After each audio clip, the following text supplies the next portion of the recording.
Okay, what up ladies and gents, it's your favorite Asian robot right here, hopefully your favorite official content creator for First Descendant, and today we are here to, well, enjoy more shenanigans, so that's exactly what we're gonna do. I hope everybody will have a good time today, okay? Just give me 1 second, yeah? I am adjusting a few things, but yeah, let's go. Hello Drizzy, how's it going?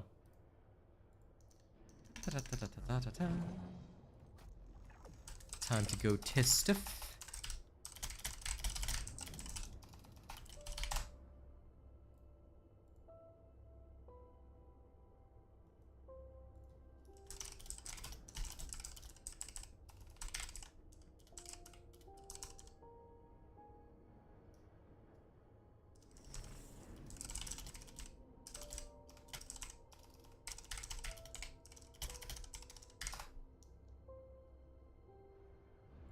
Okay, good.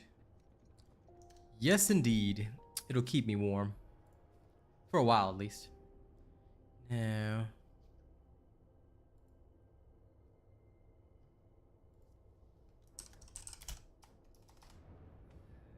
second.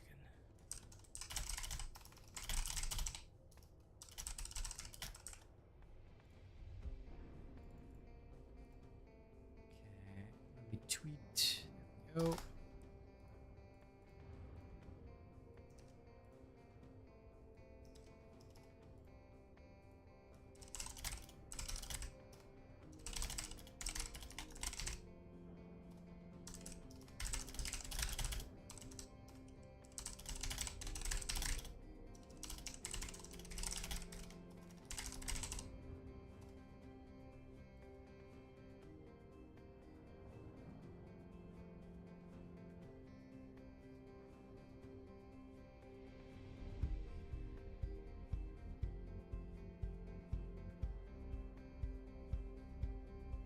Alright, clean and clear.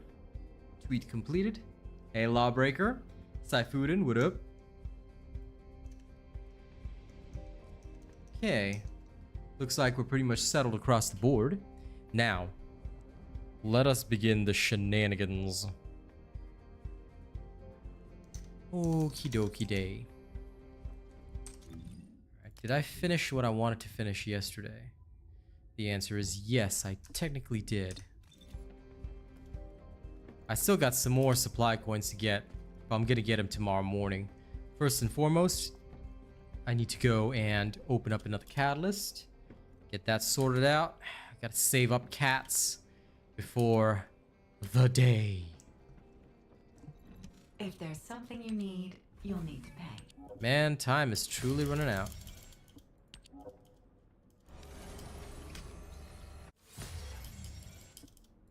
Good evening. Hey, sup, man? I tried 400% replay, it didn't turn out well. Yeah, she's not meant to do that. 400% is basically Freyna or Bunny. That's your options.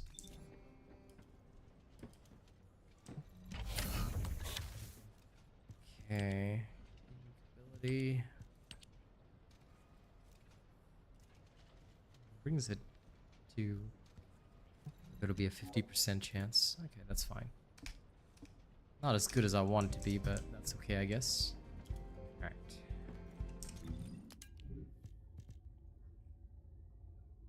Final masterpiece isn't fully settled yet, but I'll be able to in a while. I just need one more copy. So... Oh, the special human child. What do you need? material. Final masterpiece. It's the last one.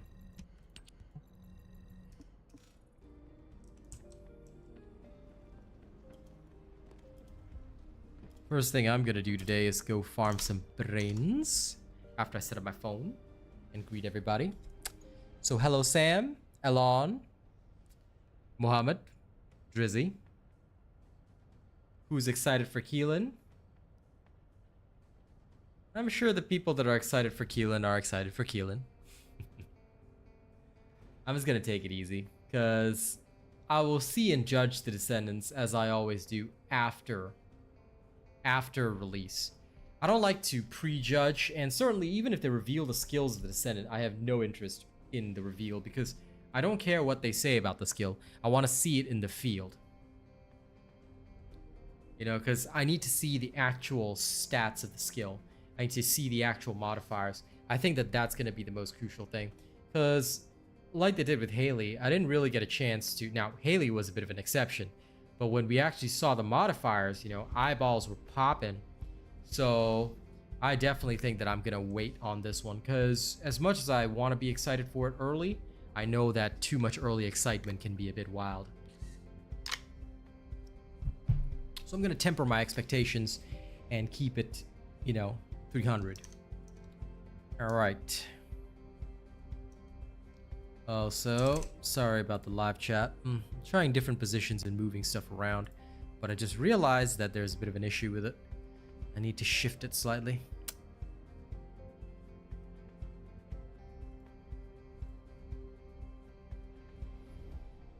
But at the end of the day, you know, if you're excited for whatever, then good. People should be excited for this. Okay. Good enough. Goody goody gumdrops. Yep.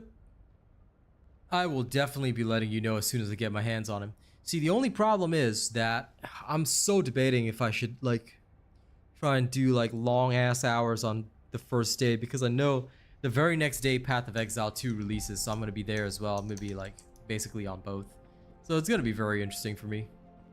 But I will do my utmost to clear season 2 content ASAP and get you guys what you need. Either way, leveling up is so easy now, so it probably shouldn't take too long to get all that done. Okay, first things first, I'm gonna need brains because I must make sure my catalyst can keep going. So I'm gonna do some boring stuff for a while we chat. Off I go to the famous borderline of truth.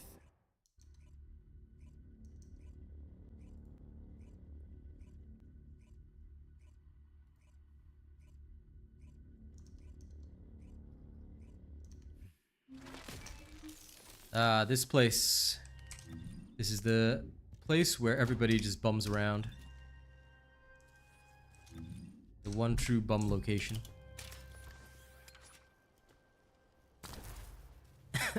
Excuse me.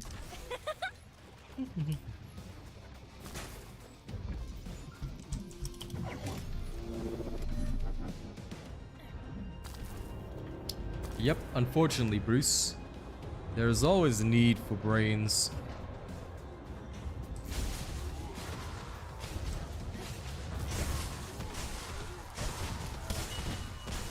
Which is realistically the biggest issue. Needing brains. Why?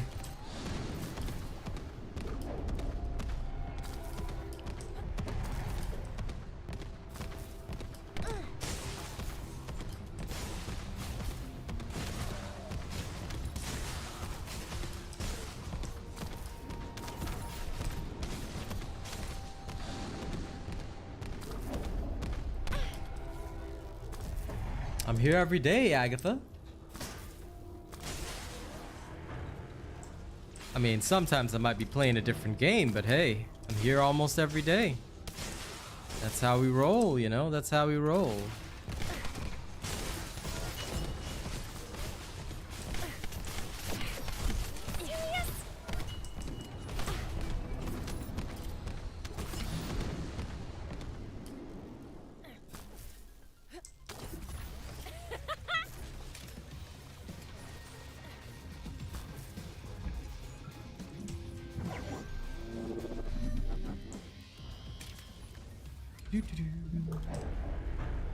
I should just restart the mission. What am I thinking? New subscriber detected. I just manually restarted the mission. I'm thinking to myself, why did I do that? I could have just hit the restart button. Now, did I bring along? Yes, consumable drop rate increase. Can't live without that.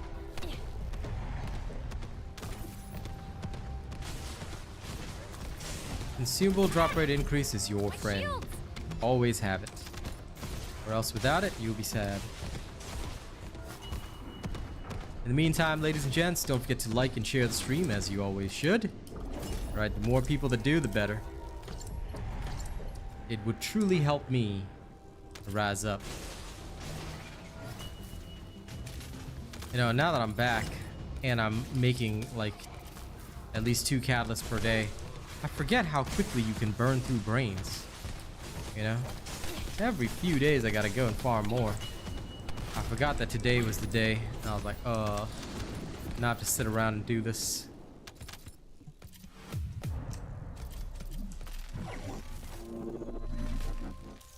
But that's okay. I will do it. I will do it.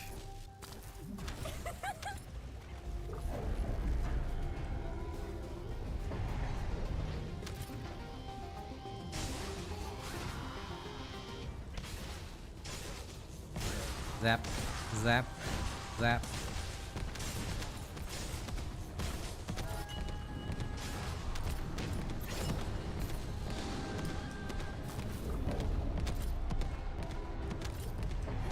Always, Damien, always. I mean, you think about it, 18 neural circuits a pop for the catalyst. You gotta go around and around and around and around and around. I wish it were less boring to farm, but you know what? If that's what it takes. Because you always gotta have your catalyst up and running, right? Can't be living without no catalysts. At least this mission is fast. Although still, sometimes you just don't get one. And on those attempts, it feels so sad. But most of the time, you will get around 10 or so. So considering how quickly this goes by, it's fast enough. I mean, I wish it was faster, but hey. Can't all be choosy. The alternative is a bit more fun, but overall you will get less brains. So when I started to like cut my playtime down a lot, as in cut my ineffective playtime down a lot, I was like, nope, I am not gonna waste even a second. I'm going to do the boring but efficient thing. So that's where I'm at right now. Doing the boring but efficient thing.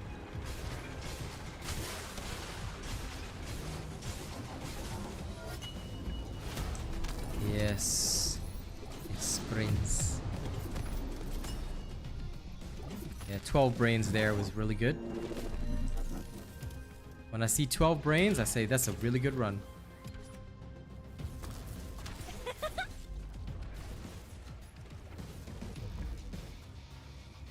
Now I shall Tim Curry on in a circle.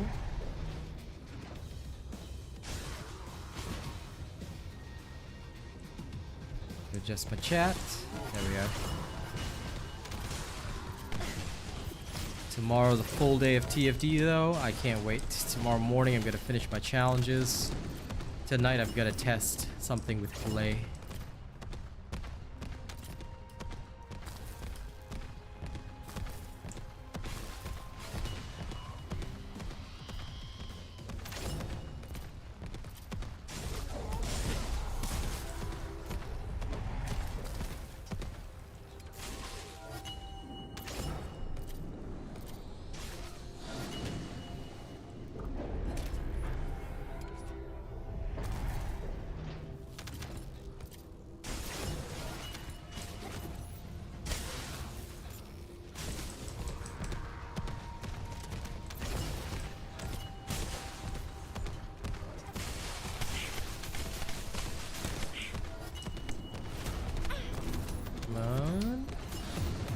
How many we got?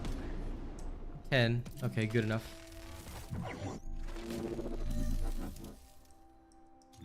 Yeah, dude, they should like double the speed of the monster spawns. We could finish the whole mission in 30 seconds, I tell you. Wouldn't that be fun? I don't disagree with you, Saifuden. If this mission spawned the monsters in 30 seconds instead, you know, Like, we could be done with it so fast.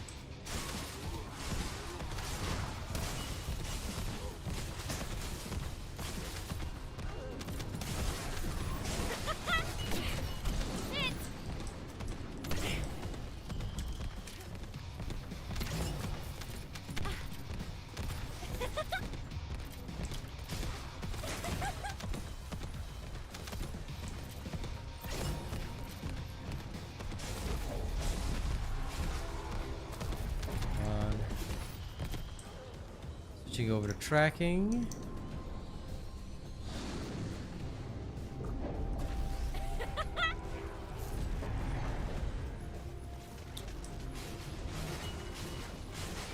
Man, I'll tell you now. Alright. I need at least 180. That gives me 5 days worth, and I don't have to sit here anymore. So unfortunately, I only got, I think, 4 there. Ugh. Hey, Jonathan, track, what up?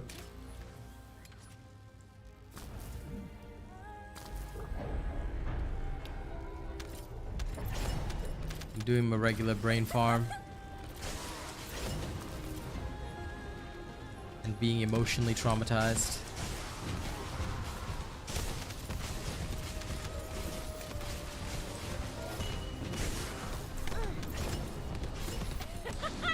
Out of my way!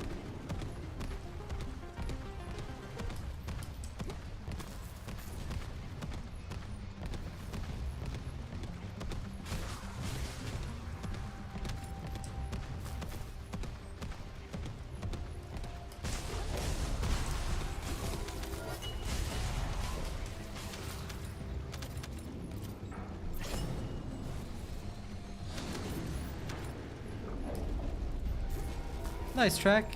Enjoy. Sounds like a good session of relaxation.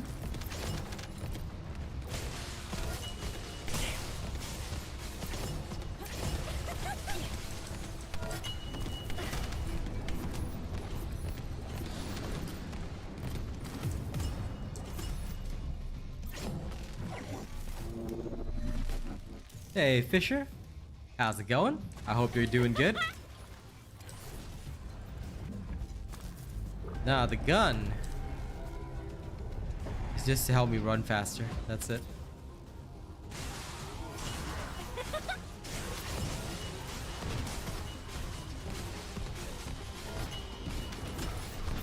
The only thing that matters about the gun is having a sprint speed of 800.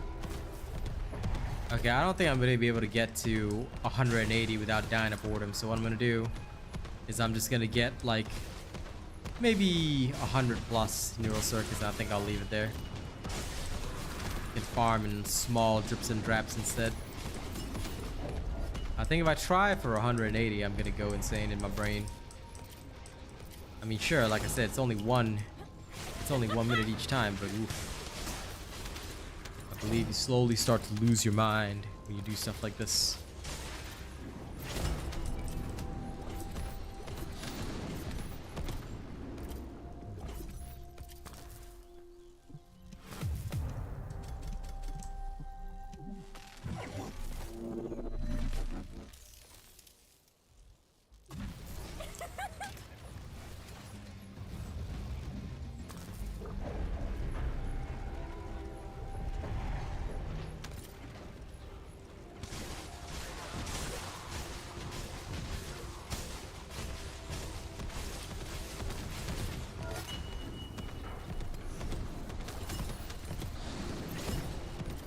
There's another 5.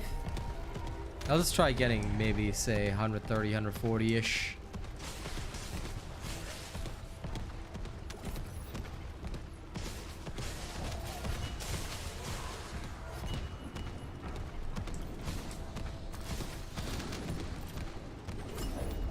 Slowly going up.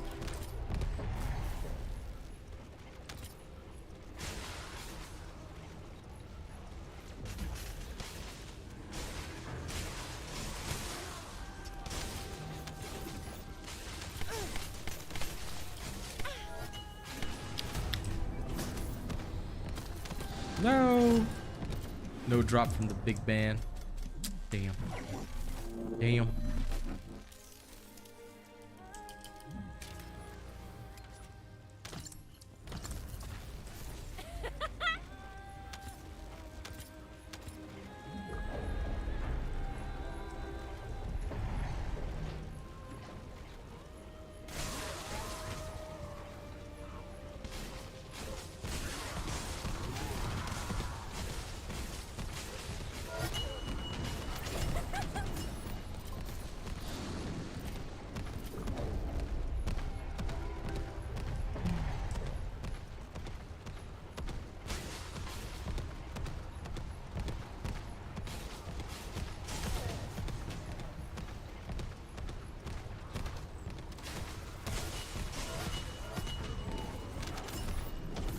Okay.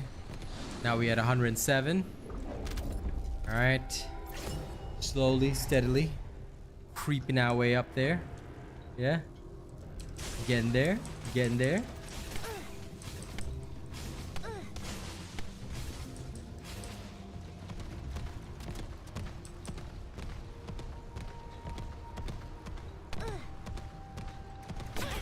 Yeah, it says usually average 6 with a range of 0 to 17. Yeah, that's about normal. I mean, sometimes you can get more. It just depends.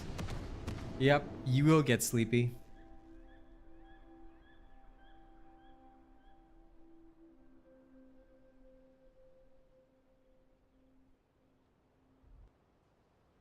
Yeah, the ring build is definitely better for 400% if you want to. Like, that's what you're supposed to use the ring build for. I'll probably post an update to my ring build soon. So slow.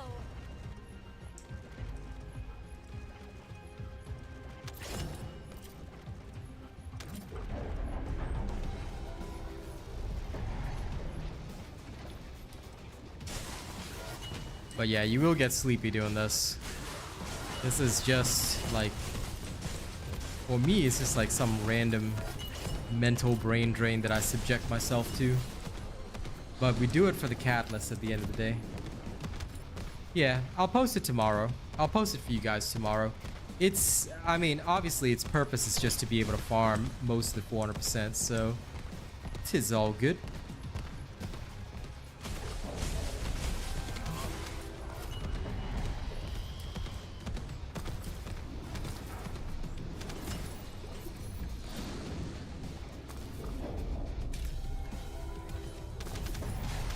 I don't count the number of times. I just try to hit a goal, like a target goal. Like, I just want to hit 140. Like, I was going to go 180. I don't think I can go that long because I'll just go insane. So, I'm just going to try to hit 140. And once I hit my 140, that's it. I go, you know? For me, that's what I try to do. I try to just get a target. I'll hit a target, and then I'll leave it be. Because after that, I'm going to go open some vaults. Oh, Yuri, do you need the mixed energy residue? Because I'm gonna open vaults anyway. Sure. Okay, after I hit my goal, I'll let you know. I'll invite you. I'm doing invasion swaps. Just try it out. Oh, they're easy to do, bro. Nothing like day one. Day one, the puzzles were actually a little bit of a challenge. Now it's just take bunny, speedrun, go. Yeah. I'm just following the holes right now.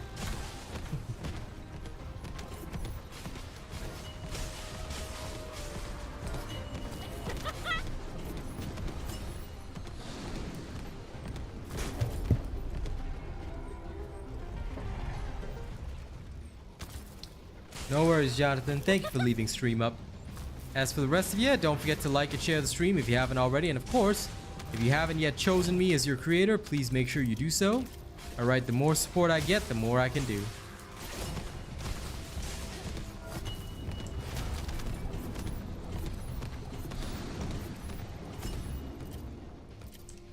Don't forget, here's the link. Be sure to support. The more likes and shares we get, the more support we get, the more I can do. Oh yeah. That was 11 on that run. Alright, one more solid run and I should be good. I don't really. I try to grind in multiples of 18, but as I say, I'll just use a set a target and off I go. Wow.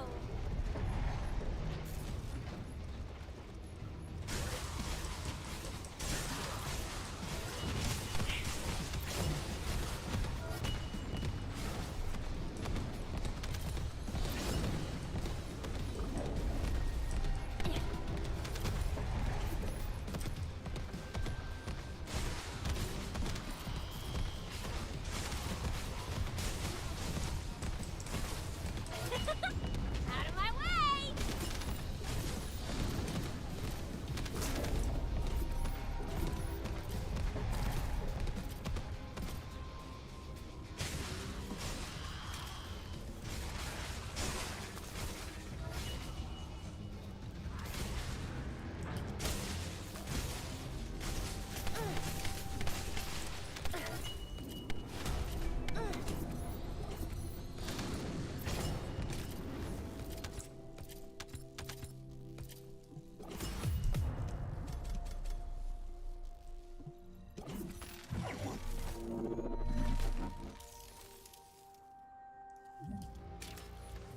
You talking about the crystallization catalyst?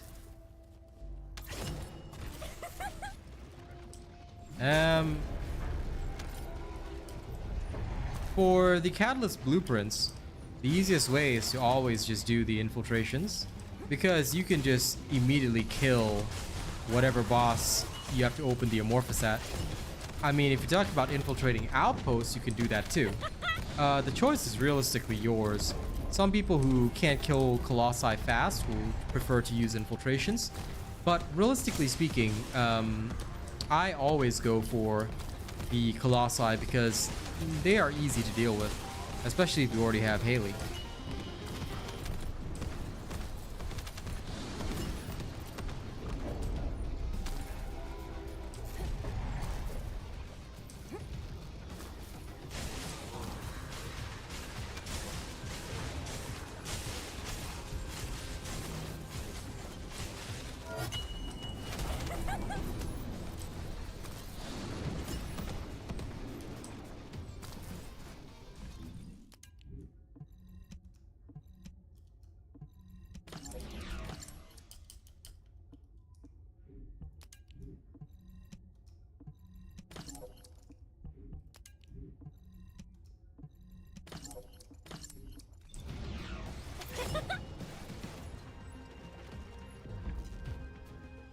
Okay, I've already hit 149. I'm good to go.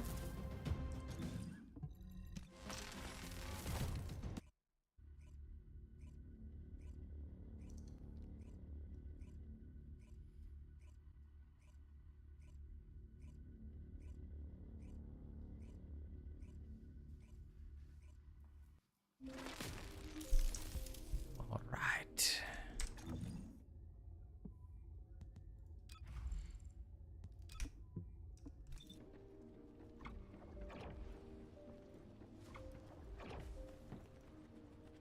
Since Yuri's still in his invasion, I will clear 400% real quick. Unknown laboratory. Yeah, I'm having trouble with this guy's shields. You gotta stand on the symbol that matches the color of his shield, then break it.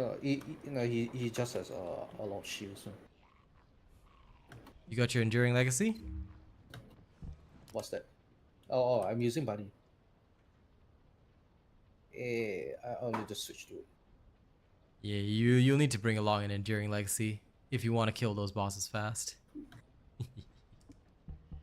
That's the downside.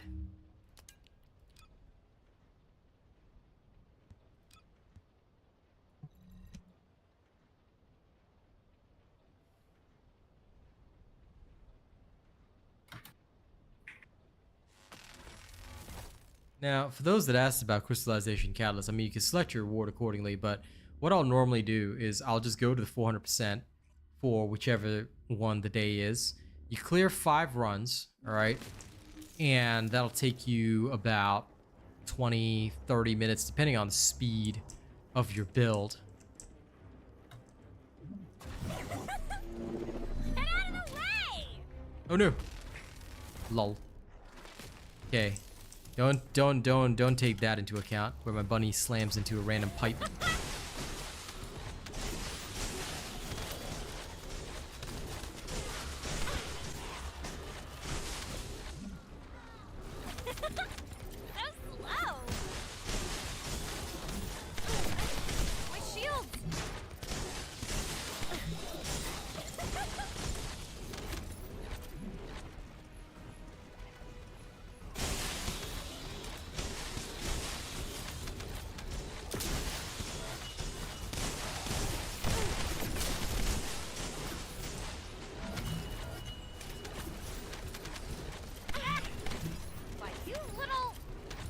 Clean and clear.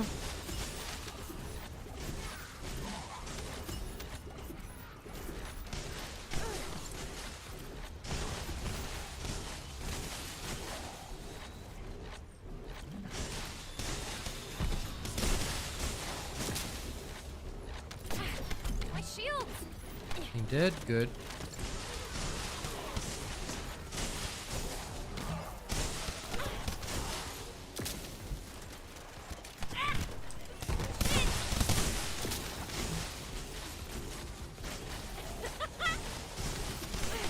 My shields!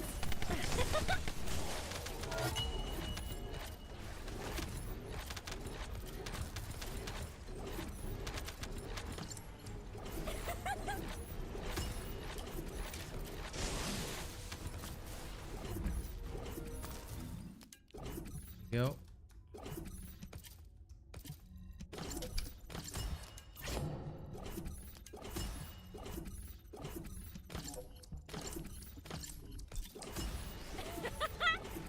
Get out of the way!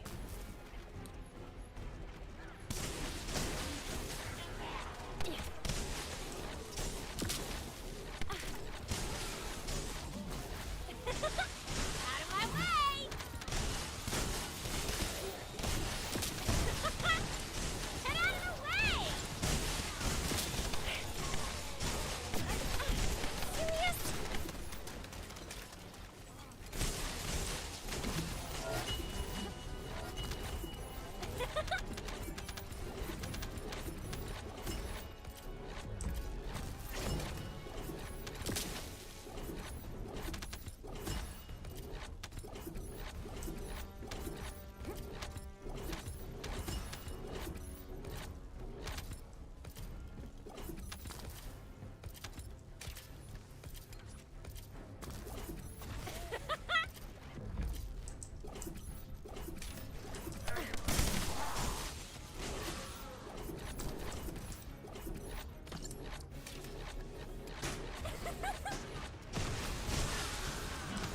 Well, made it across in one. Not having the lasers really helps.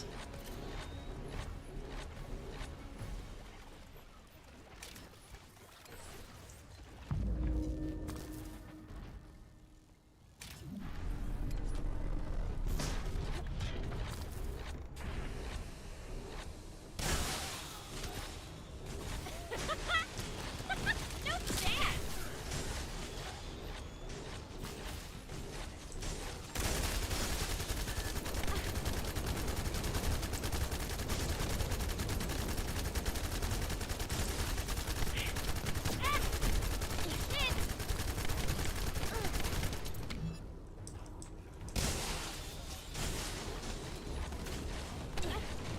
Serious?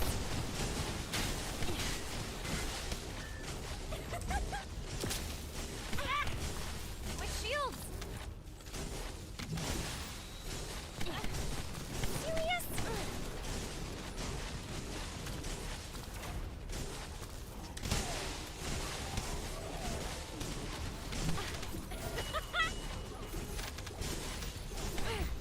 Shit!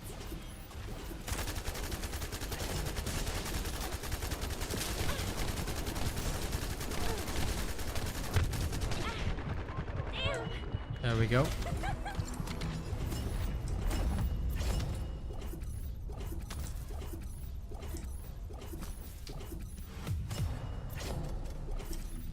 Even with the pause in between, that only took about 4 minutes 50 seconds. Not bad.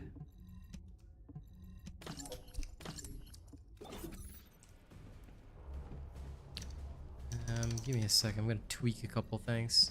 Back to Albion.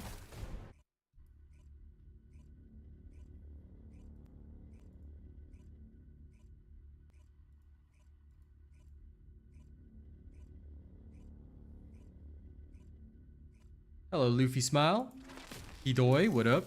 Welcome, welcome. Okay, dipping my screen for a second. Okay, yeah, so I did stack everything to the max already.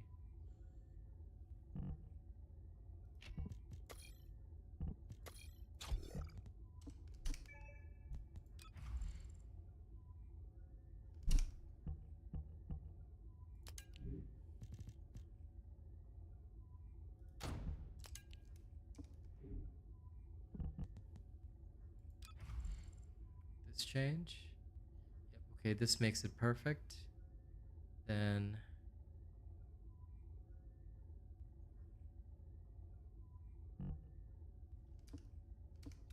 yep, we could do it that way. Okay.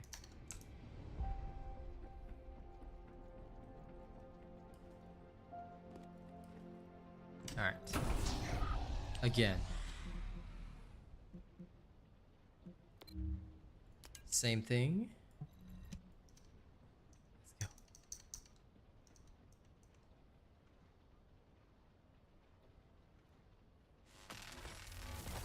go. Did you manage to clear the boss, Yuri? Yep, I got silver on it. Okay, now time to gold.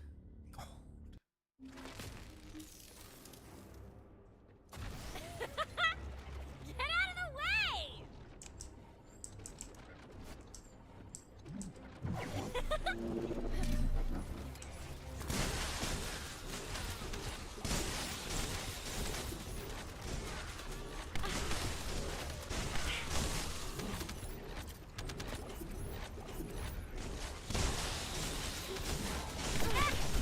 My shields!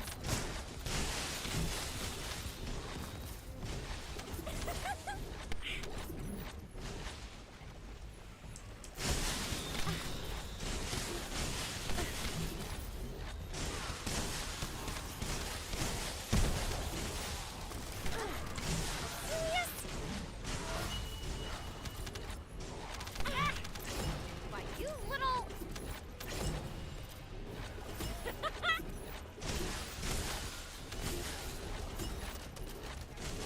Now this, ladies and gents, is how we speed run. Zoom.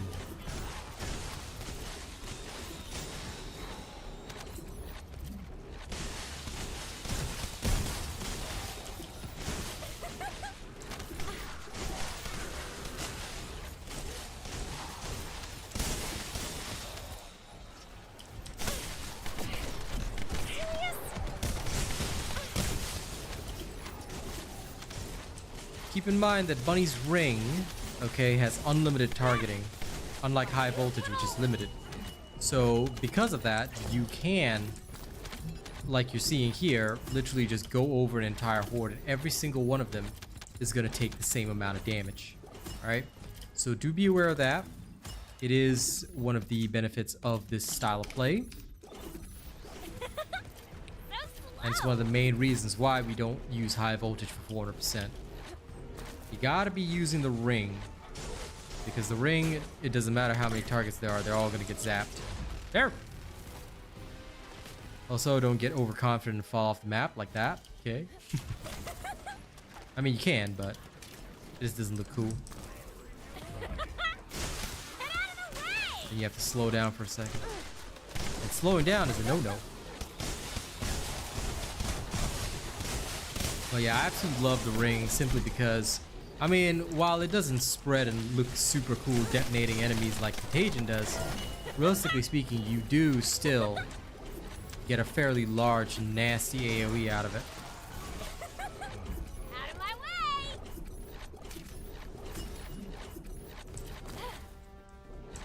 New super chat received. Aw, thank you. Give me 1 second. I can't see it, but only because my freaking YouTube chat died again. But thank you very much, Drizzy. I appreciate that. You can use electric condense if you want, but no, the ring for me is faster. Do you know which mission can give the fastest advanced neural circuit drop? Yeah. The advanced neural circuit drop is in a mission called... Anyway, you're gonna have to farm them for catalyst. Everybody knows this. Borderline of Truth. See? Borderline of Truth in White Knight Gulch? That's the mission, Hidoi.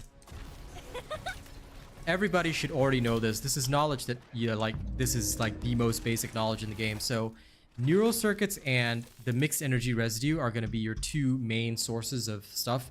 Why? Because they're both components for catalyst. So, mixed energy residues, go open up vaults in the Agda Desert. with Enzo. That's pretty standard. And for the advanced neural circuits, Borderline of Truth is the fastest possible mission. Most boring, but it is also the fastest possible mission. No problem. Out of my way! Like I said, I'm more surprised that there are still players that don't know about it. Because pretty much everybody and their grandmother already knows this. Because you're going to need, and my advice is farm up a lot each time because you're going to need them for crystallization catalysts. They are a crucial component in the crystallization catalyst. So you're going to be using a lot of them throughout your TFD journey. So get started on that, and you'll want to build up a stockpile consistently. Like every few days, you'll probably see me farm brains. So whenever we say brains, that's what we're farming. It's the advanced neural circuits.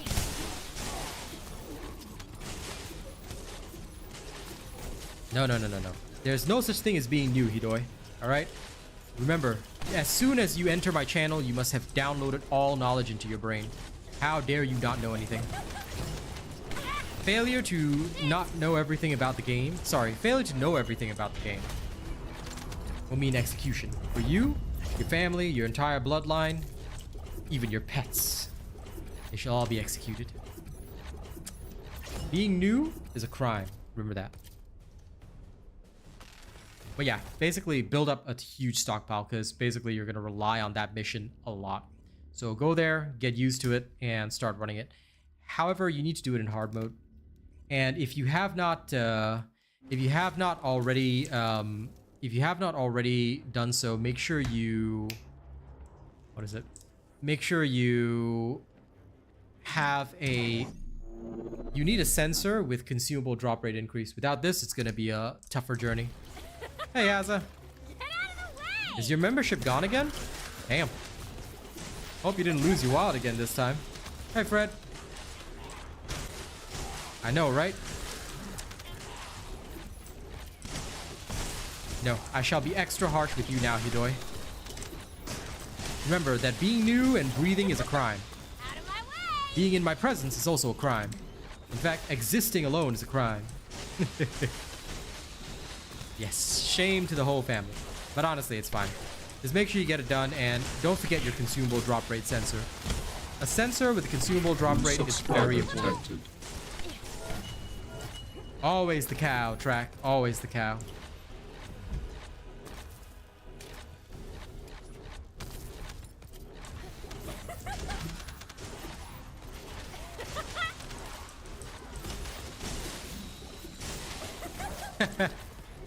Maxed out. Damn, bro.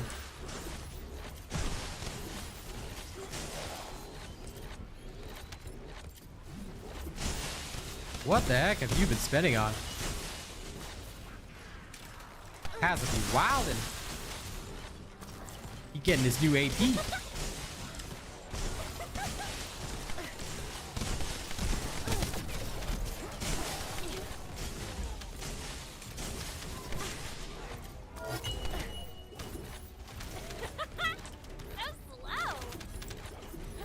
No, I have no concern, and no, I don't. I definitely don't want to know, but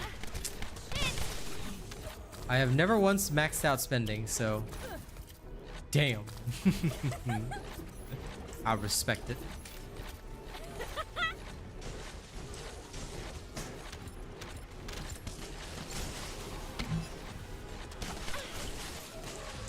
No. I mean, well, they're all dead, but still.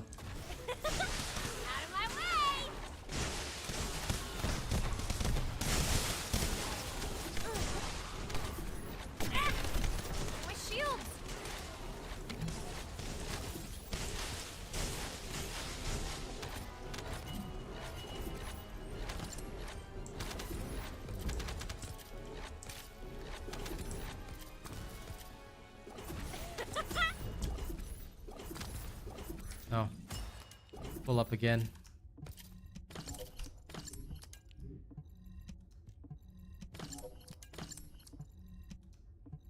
Only downside, having to clean up. Okay, onward.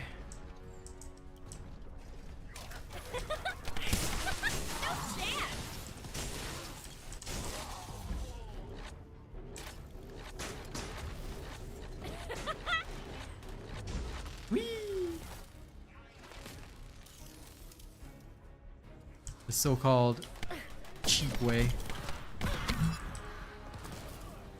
But if you're doing the cheap way, don't be like me and trigger your lightning emission right beforehand, because you will lose any sustained effects that you have when you fall off. So you have to wait a second or two.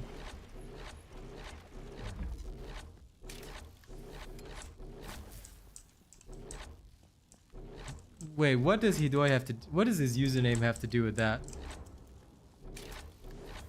Isn't Hidoi the Japanese word for terrible? But I mean, just because he's new doesn't mean he's terrible. I mean, I'm mostly just teasing him. But yeah, I was like, I don't understand the relation on that one. That one goes over my head, Damien.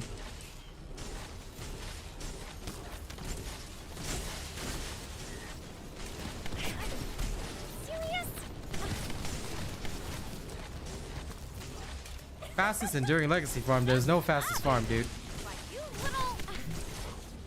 Anyone that tells you that there's a fastest farm for enduring legacy is lying to your face. Enduring legacy is about luck. Either you get lucky with the drops or you don't. You got two options: get lucky or don't. So start farming and start praying. Because, and I'll explain why right after this run, but basically, when you're looking at stuff like Enduring Legacy, a lot of people say, what's the fastest way of doing this? What's the fastest way of doing that? I'll tell you, in this game, don't ever hope for the fastest way. Rather than hoping for the fastest way, start praying to Lady Luck. Have you sacrificed enough of your neighbors today? If you haven't, might I suggest you start sacrificing your neighbors now? The more you sacrifice your neighbors, the better. But anyway, if we take a look at the Enduring Legacy, just as an example, right? So you can see that there are various patterns for this, but the patterns are all 10%, 10%. There is one that's 20% here, 20%, 20%, and then these two, which are for some reason grayed out. I think it's because, yeah, why can't we get these? Hold on. Why are they grayed out? Oh, because I'm in, sorry. I'm in this area. Let me head back to Albion. I was thinking to myself, I should still be able to at least hover over it and see it. But anyway, let me get back to Albion and I'll explain the principle. This applies to any ultimate weapon, anything that you're farming, any kind of ultimate weapon that you're farming. But whenever I want to farm something, right? I'll take a look at Endure. I'll take a look at what drops it. So we start with the Polymer Synctium, right? So we know 20, so these two, 10%. This one is 20%. Then this one is 20% as well. Okay, then here we've got 20%, 20%. So I usually avoid the Void Fusion Reactor ones, because the Void Fusion Reactor ones, you've got RNG x RNG. You will literally start with like the 25% for the fragment, and then you have to go and open it up at the reactor and have another 20% chance. So the easier way is usually to go directly to the source. So here, Frostwalker, right? So you will need to go and get pattern 115, Mutant AA. Now keep in mind that pattern 115 does not exist anymore. Why? Because whenever you see that there's a Mutant AA or a Variant AB, it means the previous pattern no longer exists in the game. So 115 doesn't exist, but 115 AA does. So you'll go here, and this has the highest chance, being 20%, of giving you this. So farm a ton of 115, which can be acquired from the Haven. Farm the Haven, farm this, and just go farm Frostwalker and keep opening up until you get it. Okay, so that's this. Next, you look at the Synthetic Fiber.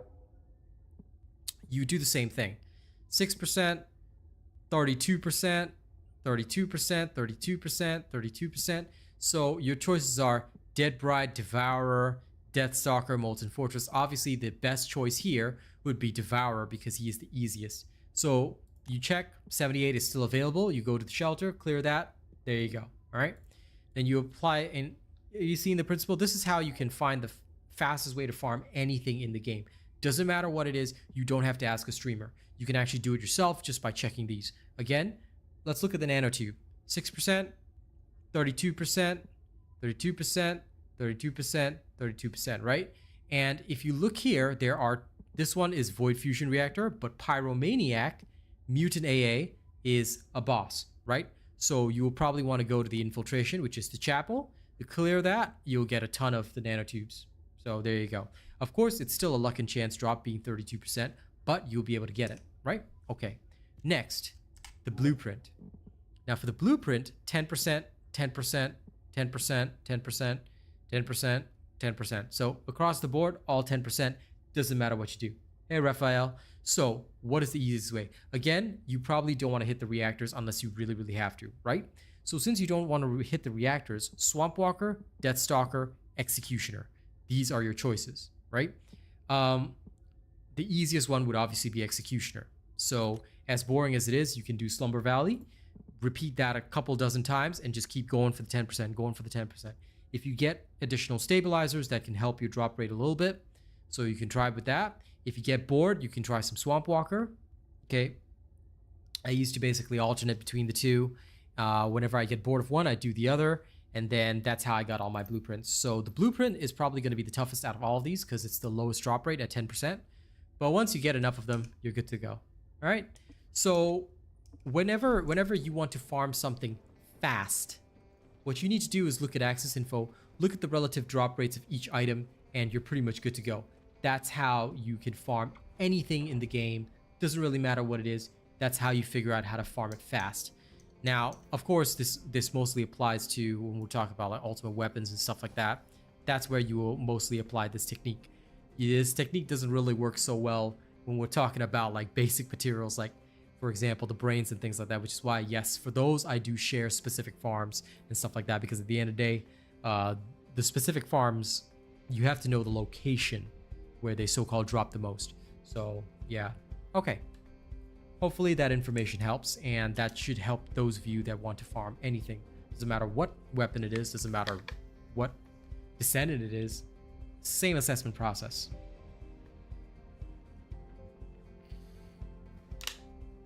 As far as I know, the devs have mentioned in the Q&A, Raphael, that they are going to separate bundles, but I don't know when. They said sometime in Season 2, they will separate out the bundles so that we can buy what we want separately on its own. Welcome back, Jonathan. Hey, Finesse. How's it going?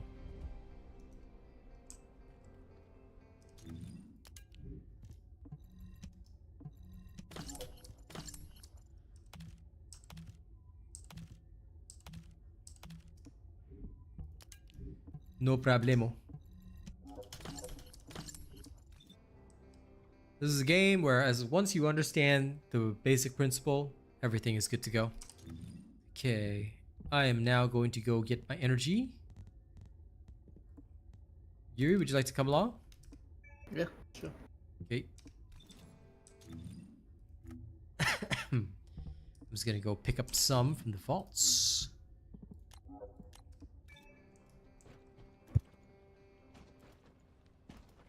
Then I'm gonna go test some stuff.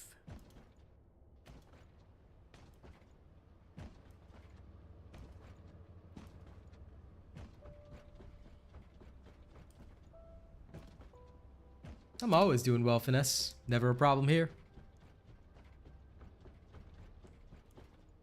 Mind sending me the invite? Sure. We don't know when Ultimate Sharon will be available. Like, if they do it like this season, right? Ultimate Sharon's only gonna come in like way later. So, I'm definitely gonna look at the new Descendants first. I'm assuming that they're gonna do it the same way that they did before. So, unless they've posted the roadmap somewhere, which I don't recall them doing just yet.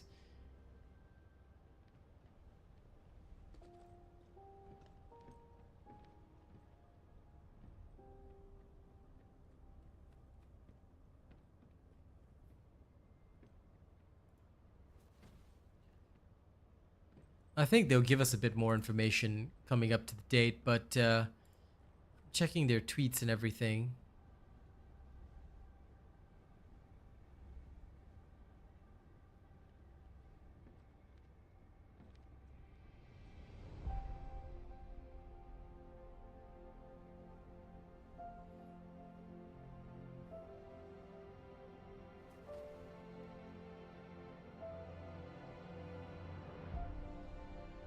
Maybe it will be Keelan and Ultimate Sharon first, actually, yeah. I'll probably work on Keelan first, to be honest. I think the other Descendant will be coming in later.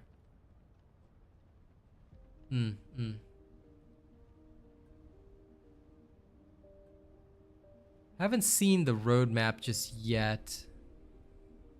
Or at least I don't see where they posted it.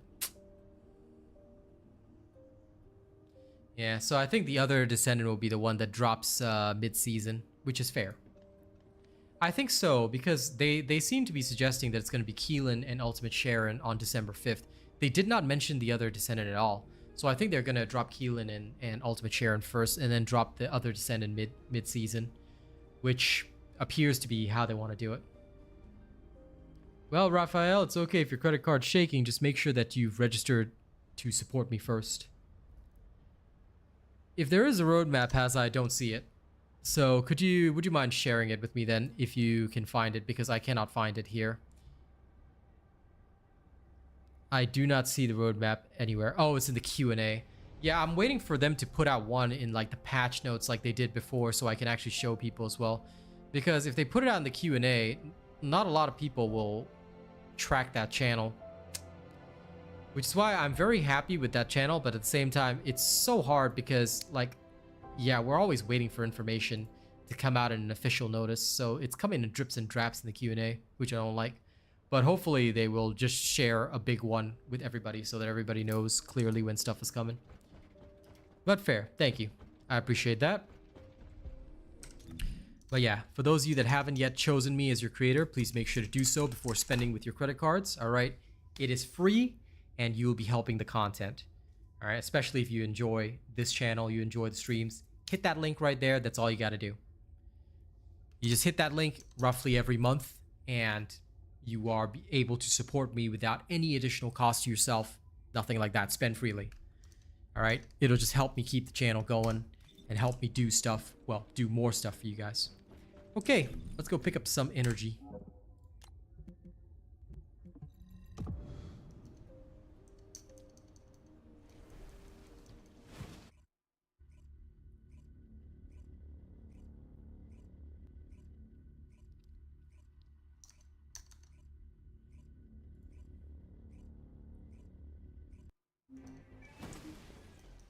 Okay.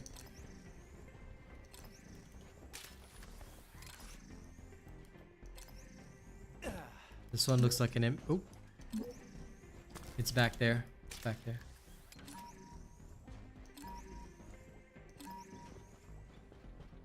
It spawned, oddly enough, after we exit. It's right here. It's a normal machine. You coming here? Registers have set codes that are too easy. Okay. I'll open up this one then.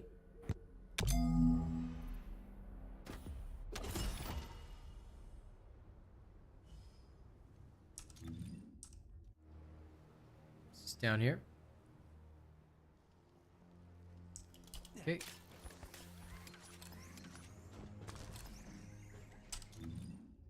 The other one will be a little far off, so I'll shift locations. I usually just move around these set locations because whatever it is, it usually just spawns around. Hey Foxy, how's it going? Rafi, what up?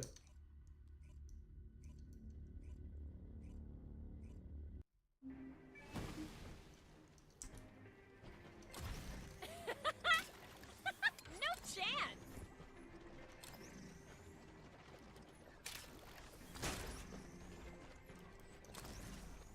Damn, we didn't get the cave one or the external one on this. Shameful. Alright, on to the next.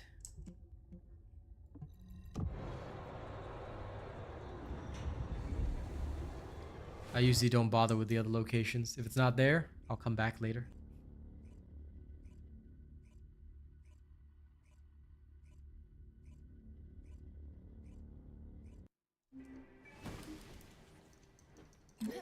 Yep, there's already one in the tunnel. Is there any major difference between an Enzo and other Descendants, other than the difficulty? More rewards, basically. it increases the amount of rewards you get slightly. So, yeah, usually. Where is it? Ah, there it is. Okay, I got it. That's an intriguing code. But yeah, it's basically still a piece of Enzo cake. ensures that you get more rewards, so that's about it. Of course, the difficulty being better is important, but yeah. That, and he is also really strong with the Enduring Legacy and all that, so he is one of the best bossers.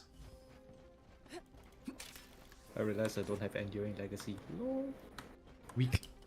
Weakness. Well, time to farm. That gun is bread and butter. Okay, there's one more up here.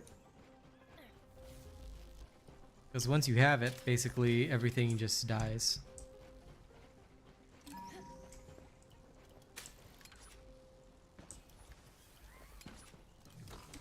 The Magisters have set codes that are too easy. The pain of your preseason to season 1 jump.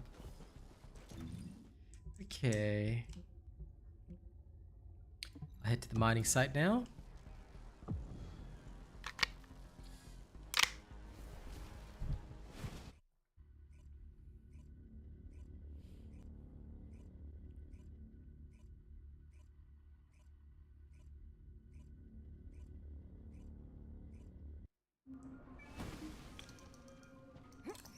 So is Enduring Legacy like pretty universal, so I can use it on Glay as well?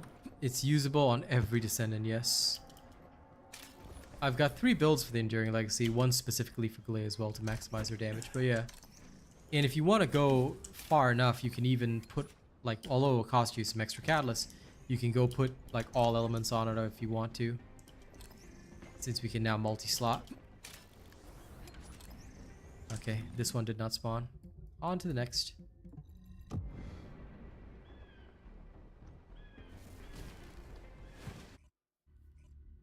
Wait, what do you mean by multi-slot? You can put however many catalyst spots you want onto the same slot. So you can have like Xantic, Rutile, Malachite all on the same slot. Then you just put whatever mod on it and it will just automatically change to that mod. Ah, down here. This is what makes building a lot easier now. You can just do whatever you want.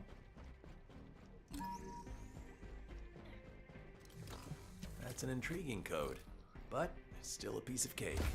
If only that was a thing in Season 0, bro. I already wasted 2 catalysts. It won't be wasted. Whatever you invested before will just be remembered in the system. So if you take out all your modules, you'll just see that your one slot should have multiple symbols in it. In Season 0, I overwrote 2. Yeah, it doesn't matter. It will be saved in memory. Or at least it should be, so just check it and you should have it. Okay, looks like there's no more here. The other one will be far off, so...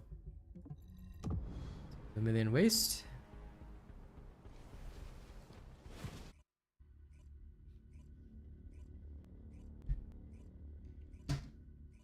Because what had happened is that some of the ones that I overwrote previously, they're still there.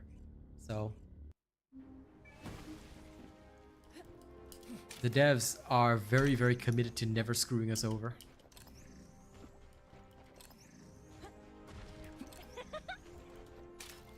This is one of the easiest spots, so I know that everybody always clears it, but damn, 2 times in a row with no spawn.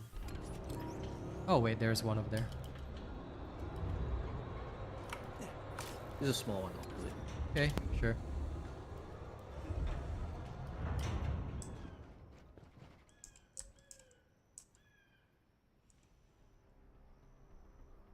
Oops, I forgot how to do it. Codes of this Lol. level are child's play.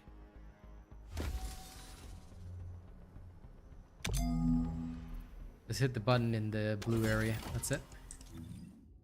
Okay, on to the next, to the Remnant.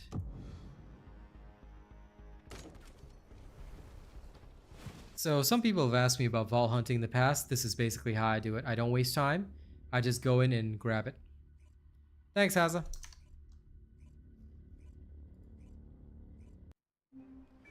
Okay. I wonder why it's... Oh, they're saying December 12th, not... they're saying like the December is the 12th month. For a second, I thought they were saying like 12th of December. Nope. I don't think it's in the tunnel. Might be in the house instead.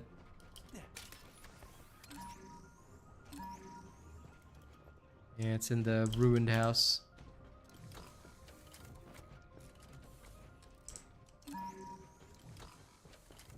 Oh, it's in this corner. Okay, yep, right here. Okay, fair enough. That's an intriguing code, but still a piece of cake. Oh, but the Doggerino drops day one. I tell you, before Keelan and whatnot, I'm gonna go get the Doggerino. Why can't I click the button? What the hell? Hold on. I gotta exit out. I don't know what the hell happened Codes there. of this level are child's play. No problem, Wolfie Dragon. I'm glad you enjoy my stuff. Thank you for watching my content. Keep watching and supporting, man. Alright. Good, good, good. Now on we go again.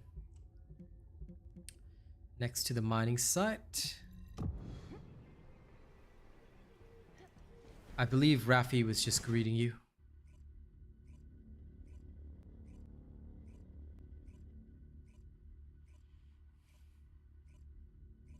Weapon core unleash void erosion control. Lol. Yeah, they've got a lot planned for December. What a bunch of nerds.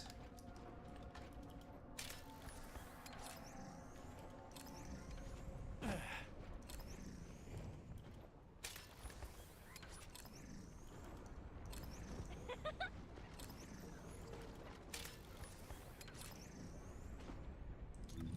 I hate the vault spawns here. It's all the way up north, but I'm not going there. Okay, back to the tactical transporter.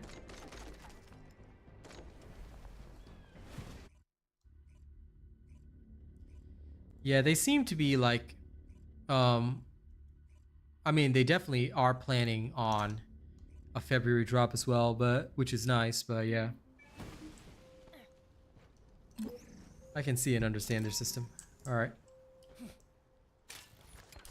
I wouldn't say it's half the content because I think they've got a lot more planned for February that they just haven't disclosed yet. But Keelan and the Doggo and Ultimate Sharon dropping in December is good. Too easy. So I'll be looking forward to it. Okay, clear. This one's open. Hello, foul fish. No, the new female descendant does not drop in December. It will drop in January. Like I mentioned earlier, they're gonna stagger the releases, so it's like half now, half later. The other one will be out in the cubes, so alright, onward we go.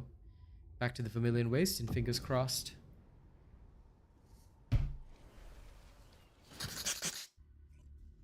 The pet system is what we've wanted since day one, so of course I'm very enthusiastic for it. Because as far as I'm concerned, this is something that we should have had at the start. The fact of the matter is that we should have had a system like that from the beginning so that we could be competitive with several other games that have a lot of loot, i.e. Diablo. So once Diablo came up with the pet that could pick up everything, and in fact Diablo 3 already had this system, you know, it was kind of hard to justify the fact that we, child's play. you know, didn't have something like that. So I'm glad that they're introducing it. I hope that to an extent though, there will be some customization for the Doggerino.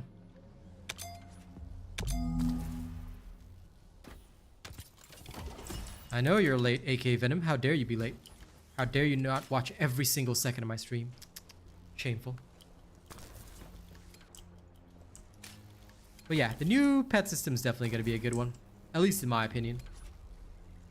I just hope that there will be some, to an extent, some customization for it.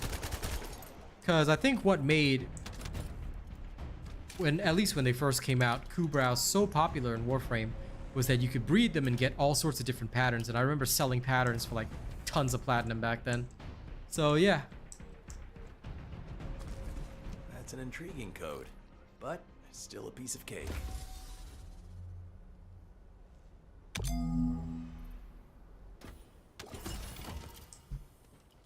Okay, nice. All right, that should be enough energy to last me for a while. Let's head back to Albion. I shall let you get back to your season stuff, and I'm gonna go test my build. Alright. Hopefully it'll work decently. I think that'll be something that'll come later down the line, Luffy. But it would be cool to have your own pet build. However, that would necessitate, like, I hate using the kick function, so I will leave. That would necessitate having a system whereby your pets contribute to damage and things like that. Then I tell you, people are going to start min-maxing their pet builds as well. For your pet, you're going to need this many modules in order to make your pet strong. Which I wouldn't mind, but yeah. I still remember in the old days of Warframe when in order to get the best DPS, you had to put the sweeper with a shotgun module or whatever. So it would, like, whatever you used would have like the sweeper module. So it would have like shotgun on, and it would just vacuum up all the loot while also shooting enemies in the shotgun.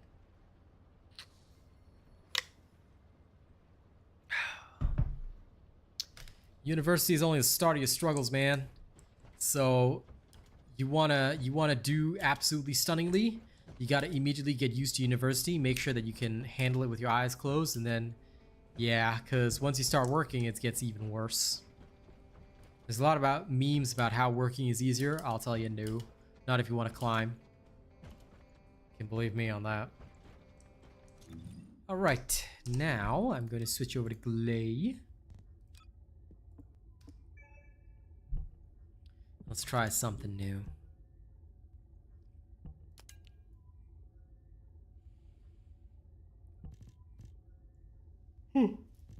What can I ask? What is this extendo that I heard like yesterday? Oh, that one is basically whereby you use a weapon such as Thunder Cage. I have a video on it, but I'll give you a quick summary. It's whether you use a weapon with certain modules to turn it into an increase for your weapon reserves, so you can effectively get like 900 general round reserve, which for characters that don't have limitless ammo can be pretty useful in Colossi fights. So that's basically the idea behind it. So you use your extendo to pick up the ammo drops, therefore giving you a much larger reserve. Then you switch back to your Enduring Legacy and you don't think about ammo for the rest of the round. It's mostly for like the end game bosses like Gluttony, Deathstalker. That's where you will see this kind of thing shine the most.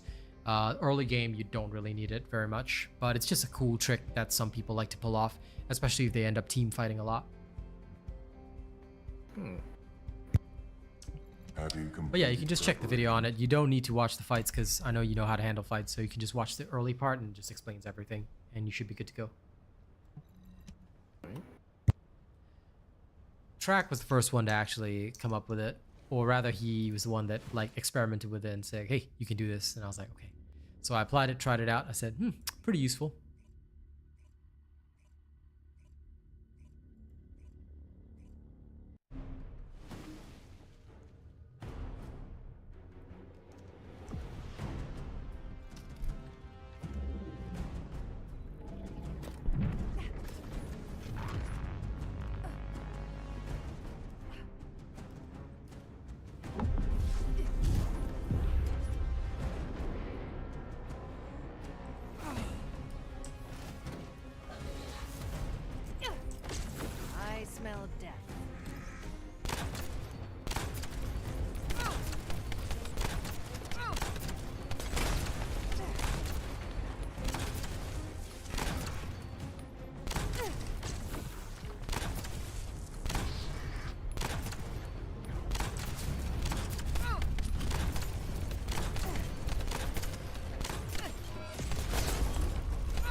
Still relatively slow.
Not as good as I want it to be. Could be better.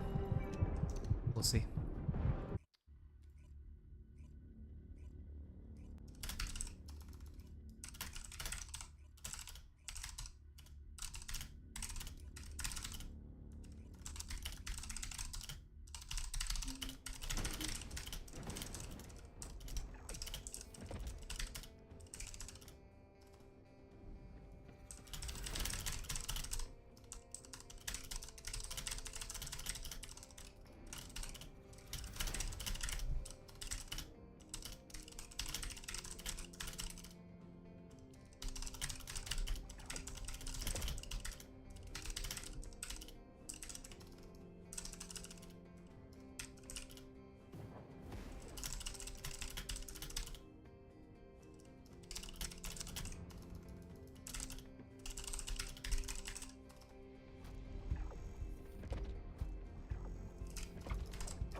Okay, cleared.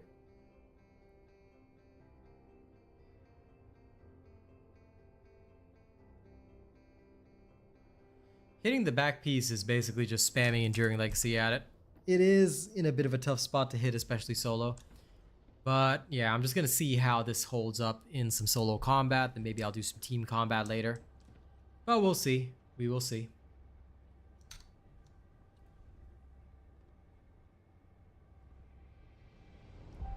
Yeah, sure, you can go for a track. Nothing wrong with that.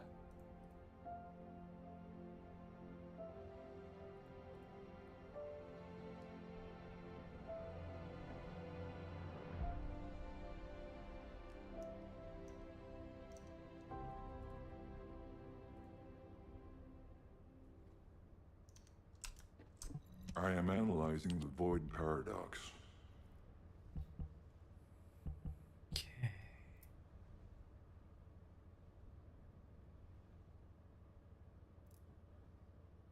Hey, Huckleberry, how's it going? All right, onward to the next.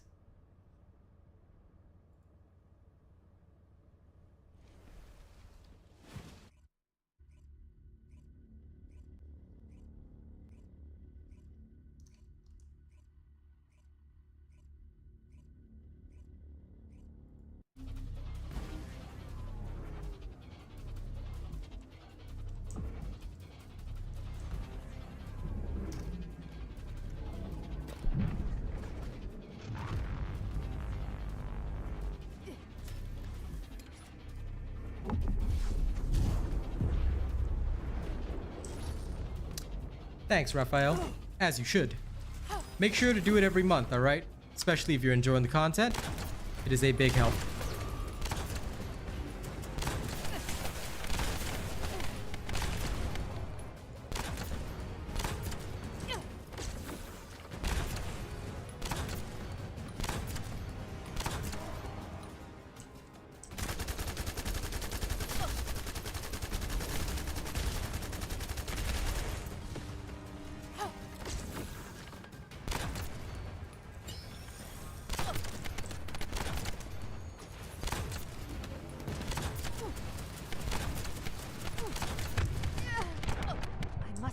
guard down.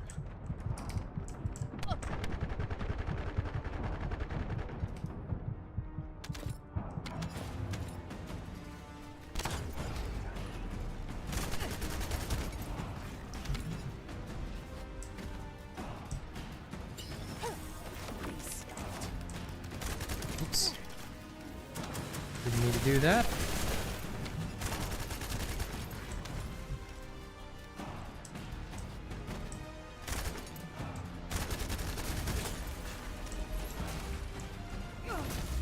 So thirsty.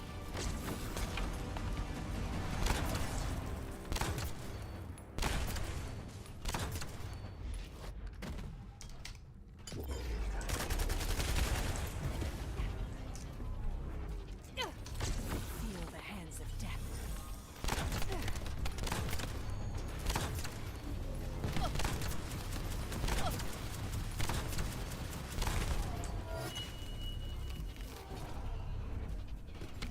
I'm testing it. So what you gotta understand, Simpati, is that, I mean, look, dude, everybody knows what the Enduring Legacy can do, but if we never test any other weapon, we won't know whether or not it is useful, viable, things like that. So when we do weapons testing, as a professional creator, and anybody should know this for a professional creator, you can't just say, oh, this weapon's great. Why is it great? You have to test it under all situations and circumstances. Yeah, it's actually the Afterglow sword. I was taking a look at how it functions, you know, what it can do, how much it really does, because a lot of people swear by these types of weapons, but are they really good? You see? So I've invested the catalyst in it, and now I'm just trying it out. And I always do these types of weapon tests. It failed on Enzo, so now I'm just giving it a shot with Glaive, because right now heavy weapons in the game aren't really viable, and I hope that they rework a lot of them, but a lot of people have been saying, oh, Afterglow sword's great. So I said, okay, I'll try it for myself. But so far, like you're already seeing, it's not only inefficient, it's not really all that good. It's an okay-ish weapon, but it will not actually hit the higher heights of damage. Yeah, you won't actually hit a lot, because the mods for heavy weapons are nothing like the mods for, like, for example, general round weapons. The multiplier increases are much, much higher. I don't know why the heavy weapons don't even get this. Maybe they said, oh, because the heavy weapons have higher base damage, but when it gets to hard mode, like, these heavy weapons, considering how low their ammo count is, these should be, like, absolutely devastating. So the Blue Beetle, nobody ever uses it. Not a single person has ever used it. People used to talk about it. I was also fooled by that, but as soon as I actually tried it, it was garbage, so I stopped investing in it straight away. It was literally useless.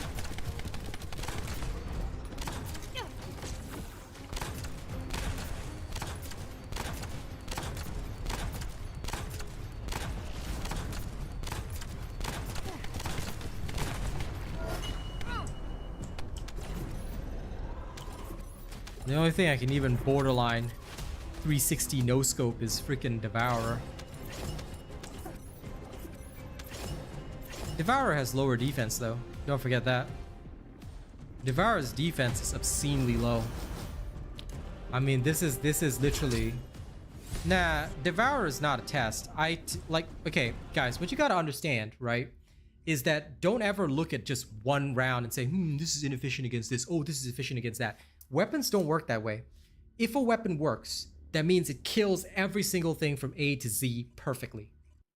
So that's why we do this test across the board. And of course, once I do it, then I make my judgment. In this particular case, I can certainly say that this is weak. And it certainly seems weak from the start. There are a lot of problems to using it and a lot of issues. But before we make any snap judgments, and I never do that, we always go the full distance. We should watch and check everything from A to Z. And even if you hit a 2.2 million, you gotta remember, it's on Devourer. And what damage you actually do does not matter. So even if I were to hit 10 million per shot, it would not matter in the long run. What I need to see is not how much damage I'm hitting per shot, but how effective is my overall damage, and how much damage do I do at the end? How efficiently am I killing the target? You see? This is the standard by which everything is compared to. So yeah, this is how I do my weapons testing. It's a bit different to how others may do theirs, but I like to get an overall picture and really understand whether something's good. Finally crafted your first enduring legacy. Good job, Hidoi. Hey, what's up, Adventure Streaming?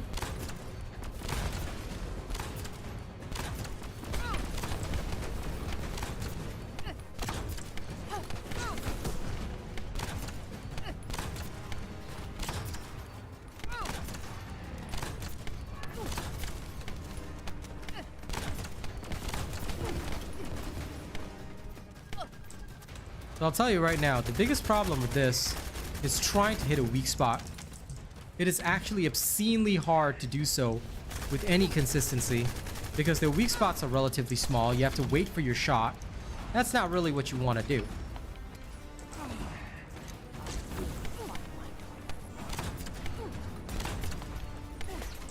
Oh, and he's immune right now. Okay.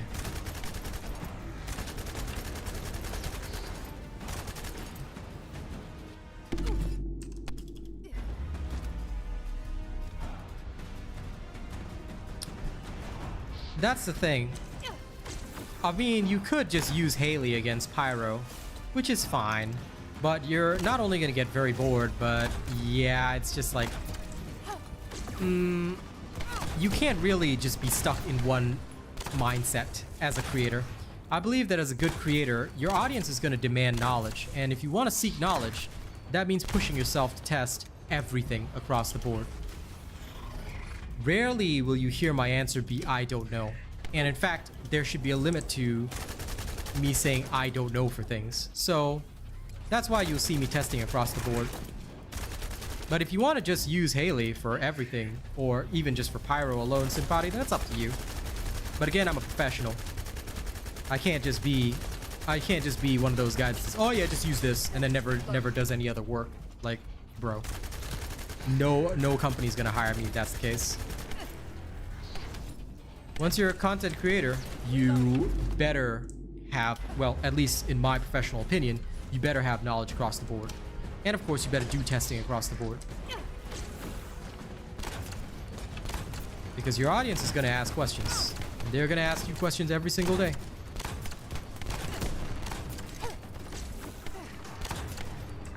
New subscriber detected.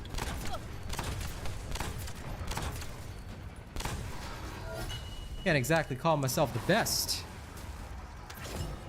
if I don't properly examine everything, yeah?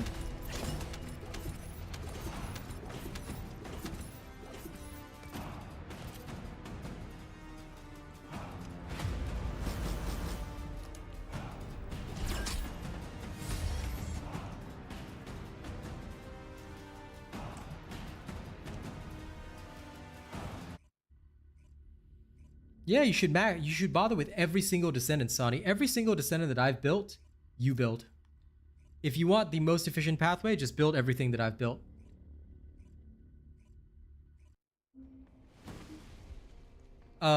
Normally, no. Only build an Ultimate Bunny. Do not even think about Normal Bunny. Do not even try Normal Bunny, because you'll miss out on all the high voltage stuff. So, you will be able to get Ultimate Bunny. Just keep farming. Your luck will turn.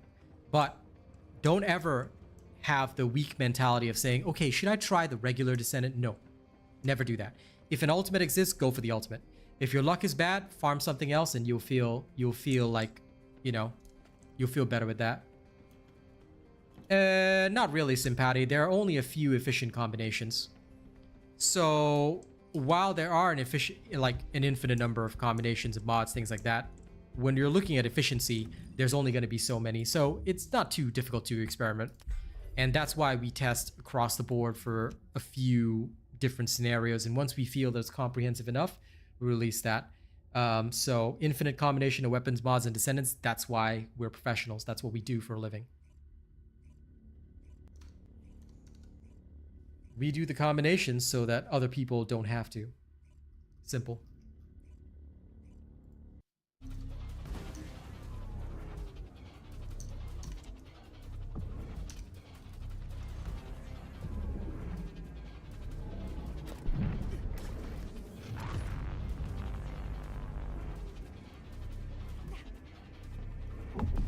Yeah, you can do that if you want to.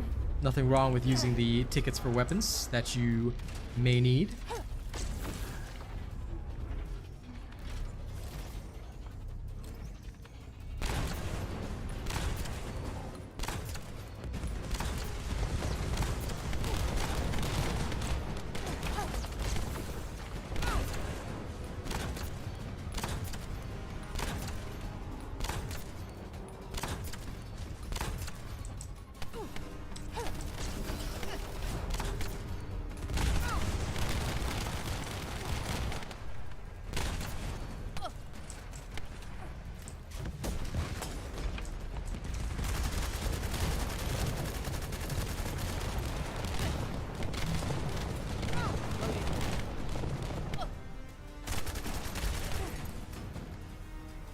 Well, it depends on how much time you have, Jonathan. If you don't have much time, you will suffer a lot doing that. That's why I'm suffering on your behalf. Well, on the behalf of the players. Better that I suffer than you guys do. The hitbox for that is a lot smaller than expected. It's irritating to say the least.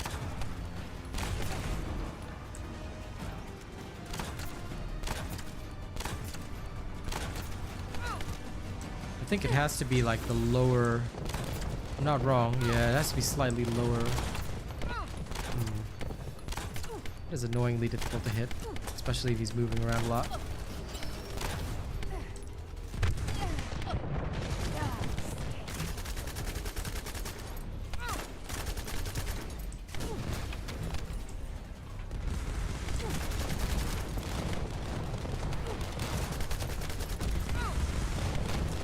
You missed the skill power vid then. For gun damage, I haven't really bothered calculating, but skill damage is already known. Check the skill power video.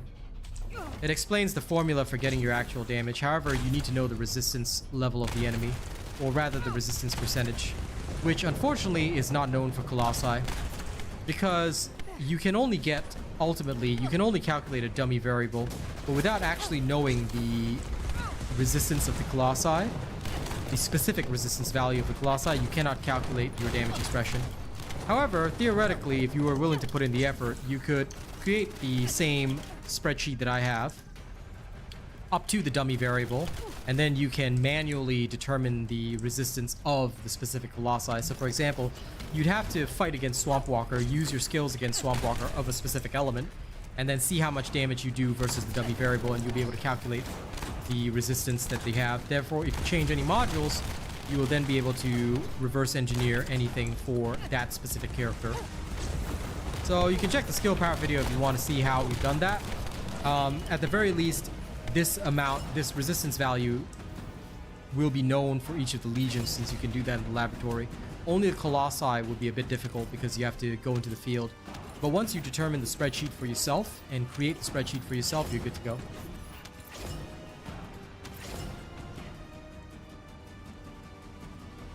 Vestigial organ's okay. I don't like it.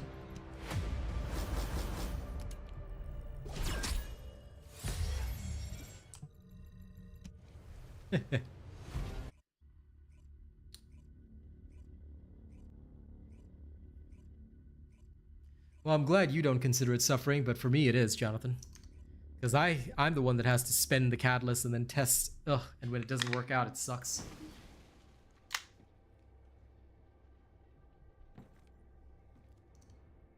You have to make it yourself, dude. But it's fairly easy to make. I mean, I showed how we did the Excel formulas anyway. So just input the same values into an Excel spreadsheet and you're good to go.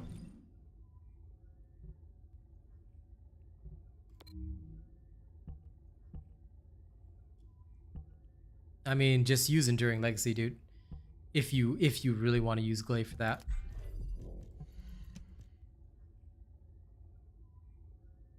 Usually for Frostwalker's immune phase, I will just use Enduring Legacy and off I go there.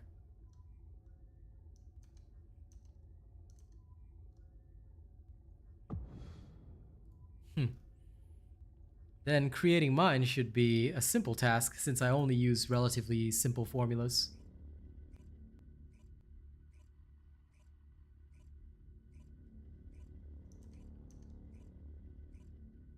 Well, you can still reference the spreadsheet if you want, and then create your own mental module based on that, because the spreadsheet is fairly accurate.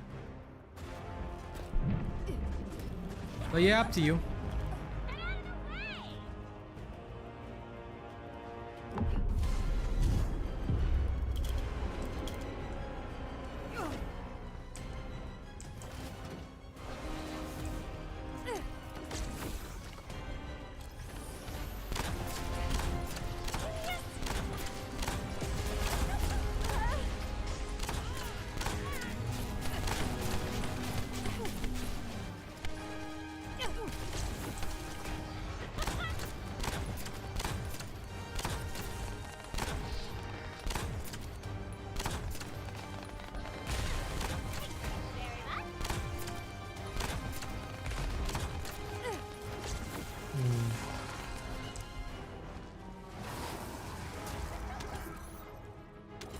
I was hitting several weak points, but it was almost like the accuracy wasn't there. That was odd. Very, very odd. Not like I did a lot of damage either. About 10 million, so not very good in the overall picture.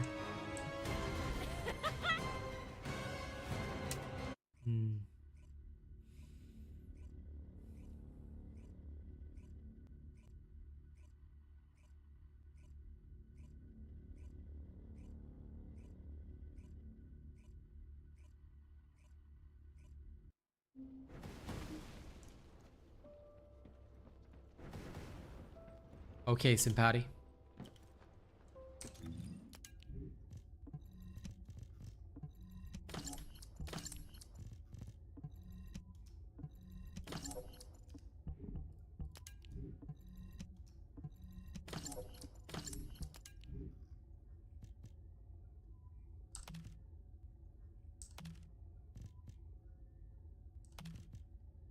This is not needed. I certainly don't need this.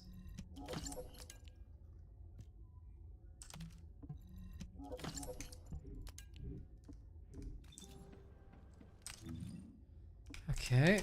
Are you ready to undertake a void intercept battle assignment? One last round against Frostwalker. Let's see how we fare.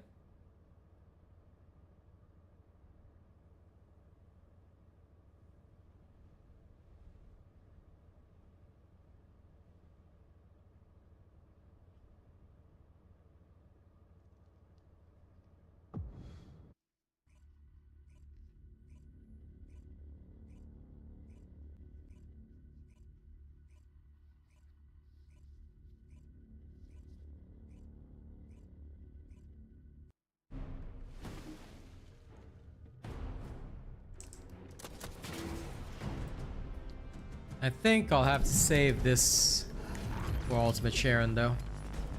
As nice as it is, kind of like with the piercing light, I don't foresee it doing very well. My real end going to feel a little chilly. It is pretty hard to snipe with the controller. Yes, I am in Singapore right now.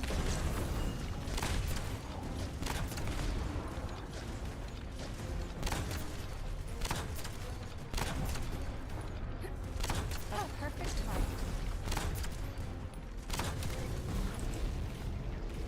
Basically, the ones who put in all the work there were the Haley and the other characters. I don't think this thing did very much. I mean, it did have a nice 2 milli hit at the start, but that was about it, unfortunately. Yeah, barely 4 million damage. That was not useful at all.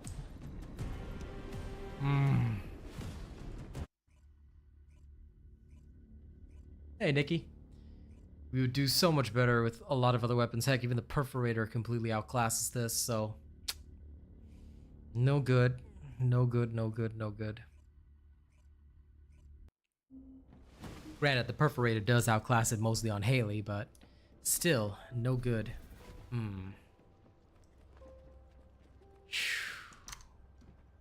Well, that is a waste. What a shame. Now, I was hoping for something a little more, but... we'll live with it. We'll live with it. At least it's not a completely... Death Dawning and I in shambles, man. Well, I mean, you guys... I don't know what you used it for, but... Death Dawning used it mostly for Sharon, which I think it would still be good with Overcharged Edge, but... Yeah, overall... I don't think it's that competitive. I mean, heck, even Greg's can outdamage that by quite a mile. One second, let me revisit something.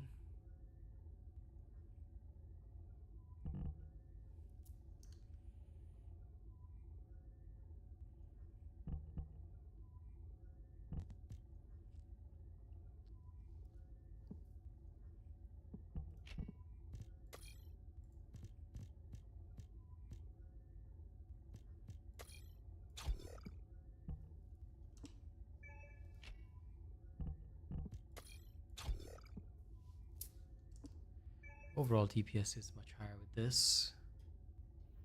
That is not taken into account. This is fine.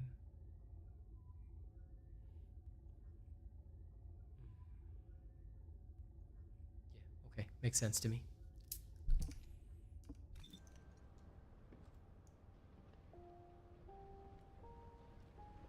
No problem. Elevator down. I'm glad you caught alive too. Okay, this is the same build that I had for this thing. I'm just testing out bullet integration.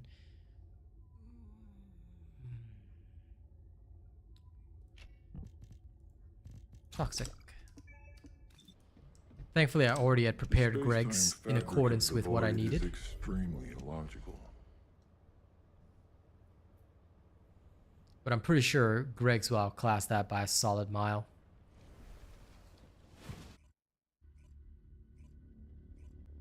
Either way, the solid content will always keep coming.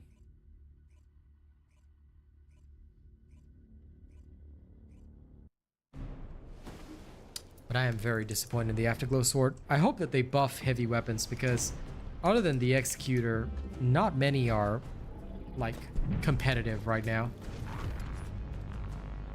Good job, Nikki. Congratulations on finally getting your hands on Ultimate Bunny. That is the way.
As you can see with Greg's, the kill times are far faster because you're not worrying about if that one big shot's gonna hit, and although the multipliers aren't as high, you still dish out tons of damage. So you compare something like that to the Afterglow Sword, which I was showing earlier. And by the way, elevator down, this Greg's build has been out for ages, so all of you should know my Greg's build. If you do not have the Greg's build, then you should already have Greg's Reverse Fate build. Make sure to check it out on my channel. Go build your Reverse Fate because it is still one of the best tac rifles in the game. That being said, as you can see, when we compare that to what we were seeing with the Afterglow Sword just can't compete on any sort of level. So this is just overall, to me at least, disappointing. I expected better. I wanted better, but it's not better.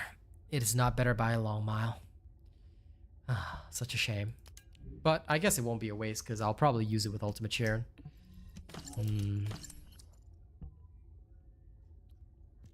Oh well. Now, let me have some fun with this. I mean, back in Season 0, there was the origin idea we had, man. Big damage, big numbers. But I don't disagree with big damage and big numbers. That is always the best way to do things, but I'm just gonna rename this. I'm gonna rework this entire thing right now. So this is how I do building, for those that are curious.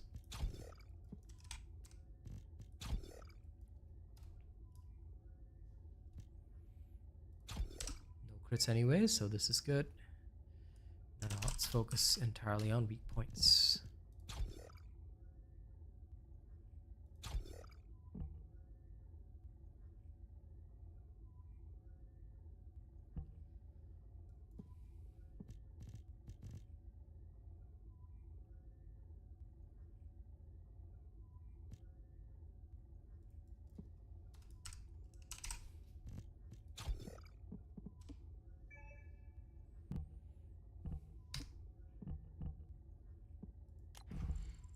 This does have that, doesn't it? I'll sign into the module socket here. I never worked on the Python beyond season 1, so.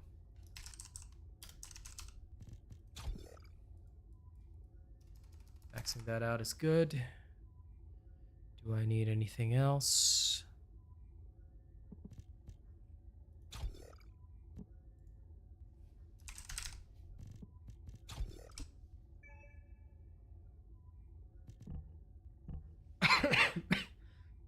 Excuse me. Yeah, this will be fine. If I pair this together with what I intend, then everything should be good.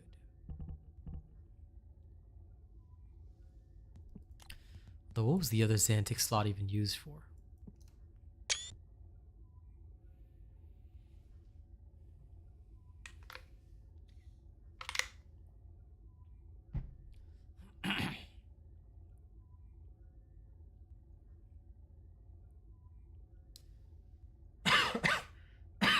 Excuse me. Was it SPS that I used it for? I can't remember.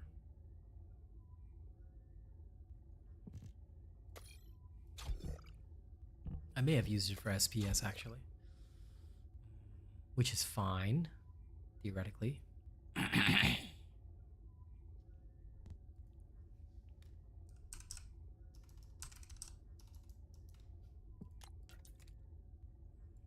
Poison priority.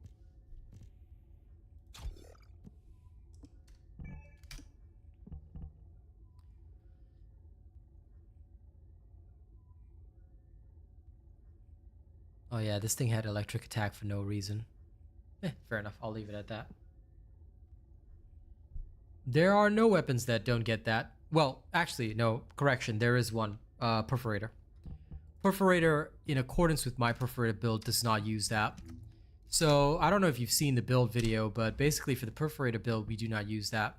We do not use fire rate up, because the inaccuracy of the perforator, as well as the close range that you need to use it at, works against fire rate. So although it does increase your DPS, it actually makes life a lot more miserable for you. So I do not use fire rate up on that. Firing at semi-auto is more than enough, especially on Haley, so you can try that. But yeah, I actually went for reload speed instead of that, because considering the small magazine size, it was more worth it. Are you ready to undertake a void intercept battle assignment?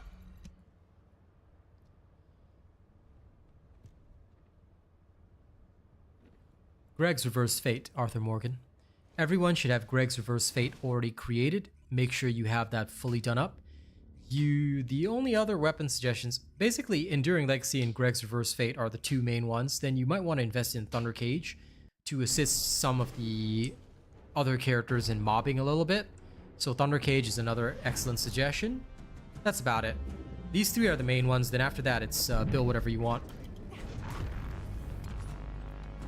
After that, there's no right or wrong answer anymore. So after they changed Greg's Reverse Fate, it really became that powerful. Greg's Reverse Fate is very good, yeah. A very, very solid weapon indeed. It is in fact one of the top tier weapons, so it's used for a lot of stuff. I mean, in the beginning, to prop the effect, you have to like hit shields that are not being damaged before that some weird. Yep, exactly. Which is why I did not bother build. I did build the base one.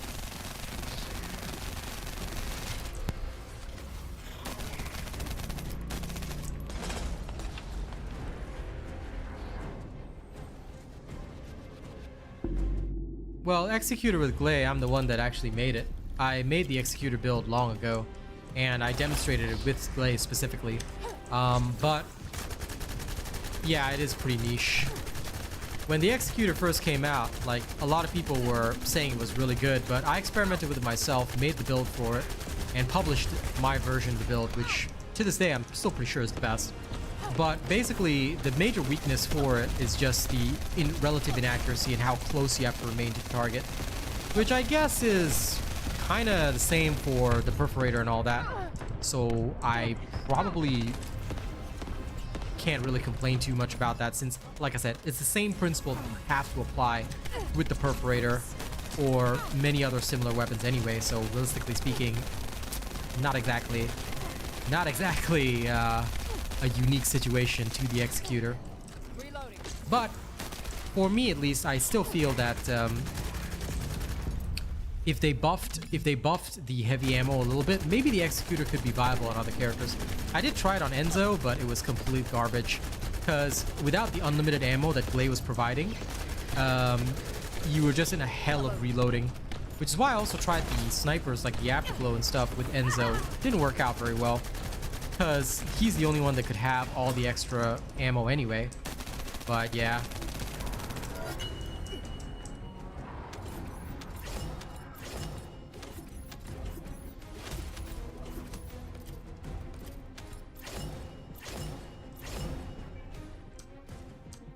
There's a lot of weapons that are like sort of at that borderline.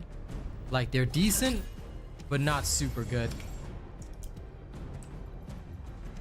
What game is this? The First Descendant.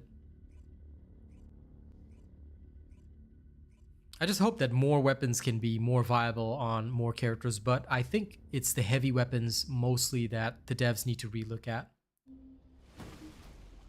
Exactly the point.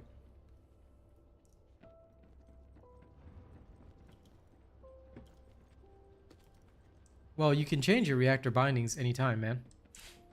So you're not forced to use it. But Luna doesn't really use her weapons, so I'd say that that's pretty much an exception.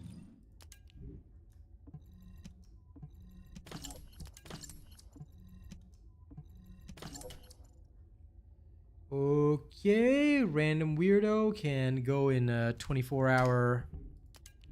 Can go in the 24-hour naughty box. When you're ready to be a sensible human being, you are welcome back here, but yeah, nah.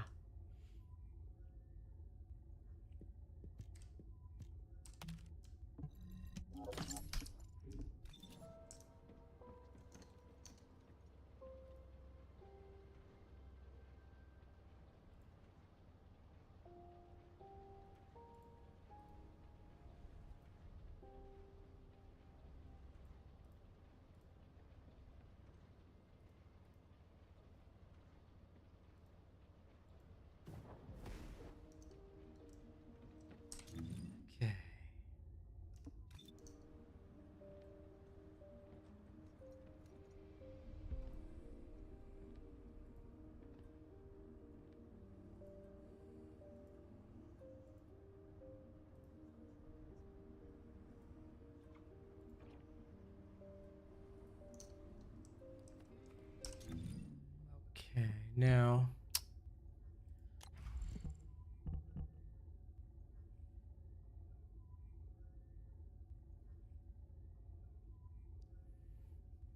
I would kind of want to try with mental focus. I feel that that's the only thing that could potentially make this better. Let's try the feeling, the difference in the feeling.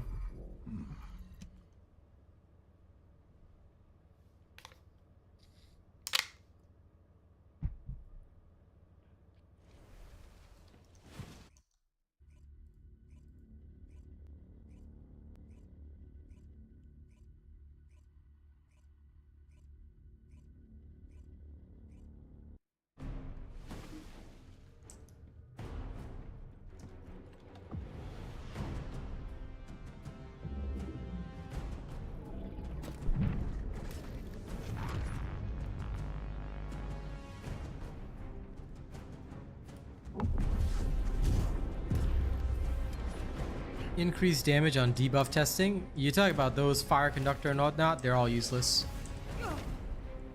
Some people like to use them, but they're not actually helpful. Hey, Tenor. Thank you for renewing your membership, my friend. I hope you're doing good.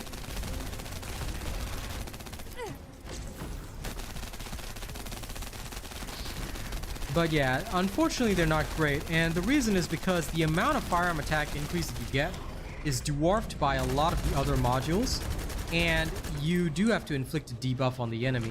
Now, the other downside is that, sure, that sounds great in principle, except when the enemy is immune to your debuff. Now, there's only one fire element, oh sorry, two fire element colossi, which is Molten Fortress and Pyromaniac. So realistically speaking, you could apply, like, for example, Heat Conductor or whatever. I can't remember if that's the name of it. You can apply that to get increased firearm attack versus, say, all the other bosses in your build, but most of the time you have to question yourself on why would you do that when better choices exist. So that is the only thing that I would say. It's a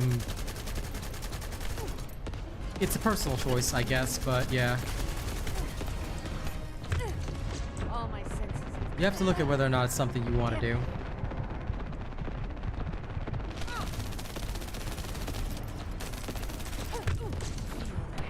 The upside, though, is that if you use that, you can get very consistent DPS.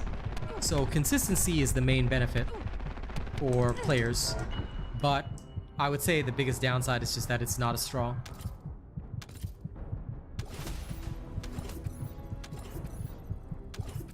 Enjoy your break, Tender Dude. Nothing wrong with that. I'm glad you're doing well.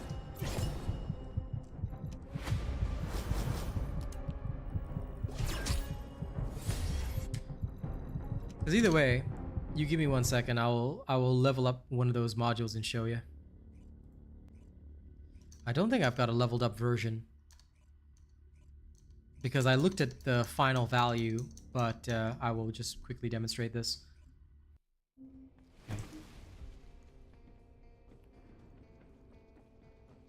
Let me go over to that dude and I'll show you what I mean.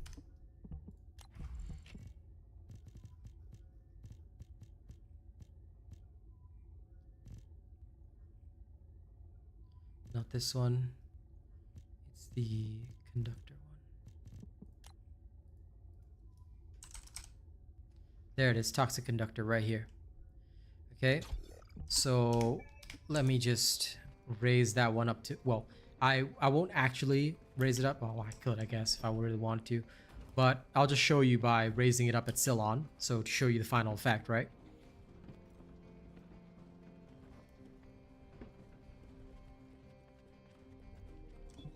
Hi there. What can I help you with? Okay, so at maximum level, when you attack an enemy inflicted with poison, your firearm attack is plus 26%, right? So this is actually an insanely low amount for a maxed out gold module. Why is that the case? Because you're literally limiting yourself to an extra 26%, when realistically in cases like this, even charge amplification, although it's reducing crit hit damage by 40%, you're already getting 67% fire rate out of this. You see where I'm going with that? So toxic conductor and all similar variants of this tend to be quite useless for most weapons. Now, you need to inflict a status effect first. And status effects are based on, if you look at the stats of the weapon, it is based entirely on attribute status trigger rate effect. So on the Python, for instance, I have a 3.45% chance per bullet of triggering an attribute status effect, which is where the whole thing becomes problematic. All right, the whole thing here becomes problematic because I only have a 3% chance with every bullet to trigger a status effect. When I finally do, that's when I get a firearm increase. But why would I do that when I could literally spam tons of bullets at the enemy using mental focus? If I hit 150 bullets on the enemy, I magged up 150 rounds on the enemy, then realistically speaking, I am getting up to a 150% firearm attack, and I can maintain that with glazed limitless ammo. You see where I'm coming from? So it's really not worth the trade-off of something like mental focus or even sharp precision shot. Sharp precision shot does have a wind-up time, that is true, but you know, it only procs once the enemy is debuffed with the status. And to debuff the enemy with the status, you need to have the enhancement in your gun, and then after that, it is based on the trigger rate of the attribute. So this is what all these stats mean, and that's why certain combinations, no matter how much people swear by them, they're actually really terrible. And that's why I don't use them in my builds, because we've already done the thorough testing on all the stuff, so we already know, okay, this goes where, this does this, this does that, you know. So yeah, like genuinely, it's not that I want to try and like make people feel like, oh, they can't use this or they can't use that. It's just that we've done the testing, we know it's bad. Yeah, if another person debuffs them, it's totally okay. But the problem with that is that with random teams, you don't know if you will get the debuff. And Freyna does not inflict poison, FYI. If you look at Freyna's skills now after the rework, Freyna no longer inflicts poison. Beloved daughter Daya. Take a look at her skills. They inflict room 0 trauma, not poison. Do None as of her I skills say. actually inflict poison. You want to live? You see, so you have to apply poison via your gun instead, which is a whole nother can of worms. Freyna does not, so remember, Freyna does not inflict poison anymore. She used to in the past, she does not now. Beloved daughter. This is why reading skills is very Hold on a important. little longer. If you check it, alright, check Ultimate Freyna as well. Look. Do as I Nowhere does say. it say it inflicts poison. You want to live? Yeah? But Blair is different. Blair inflicts burn. So, what's my So, role? in the past, when the Cook Descendants first came out, Or arsonist? these Descendants inflicted the appropriate status effect, which is why some people used to use those conductor things with the weapons. But as the game has evolved, and as characters have undergone reworks, like for example Freyna, she no longer inflicts the poison status effect. So, if you're with Freyna and poisons the guy, you still gotta trigger the effect yourself using Toxic Enhancement, because Toxic Enhancement's poison debuff is completely separate from what Freyna has. Same with Haley. Haley doesn't inflict frostbite Target confirmed. or chill. She inflicts cryo. Ready to All right. fire. Only yeah, none of these actually inflict chill status effect, as far as I know. They all inflict cryo. So you gotta really check what the weapon actually inflicts, because I think The Vulgus can't Sharon inflicts see me. electrocution. Why? And her electrocution Because I exist in is that also blind different. spot. Same with Bunny.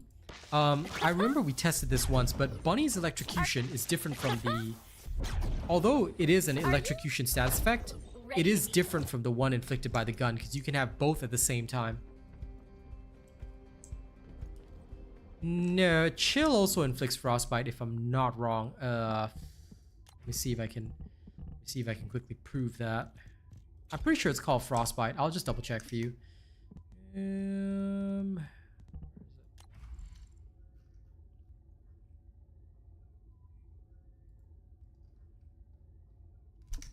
Is it in weapon info? Ah, here it is.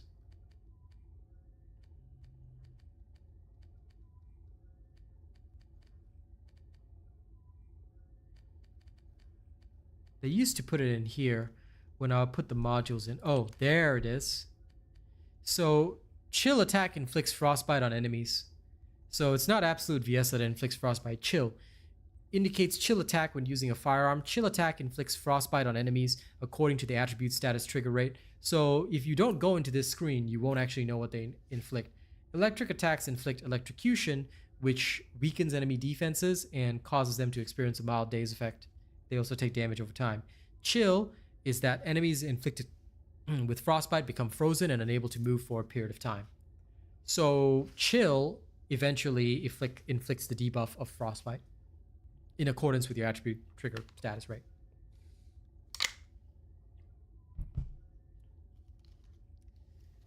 So I think you might have quite a bit extra to learn, Simpati. There's a lot of depth in this game that a lot of people don't know, unfortunately. But we have had to go through every single damn thing. So yeah, that's my little homework there. The space-time fabric of the void is extremely illogical.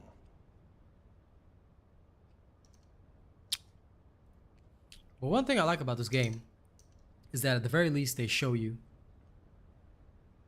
They show you everything, so it's nice. Health-wise, I feel great. I mean, I'm coughing a lot less. I still do cough because of the air conditioning, but I'm coughing way less than before, so I'm pretty satisfied with that. Speaking of which, time to turn off the air conditioning for a while.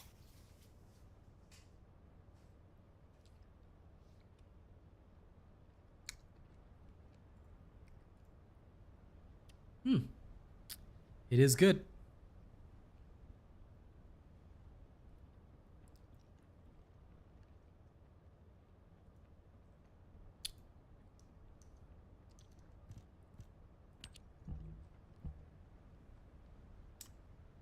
What's the weather today in Singapore? Haven't been outside, so I wouldn't know. Genuinely. Have not been outside, would not know.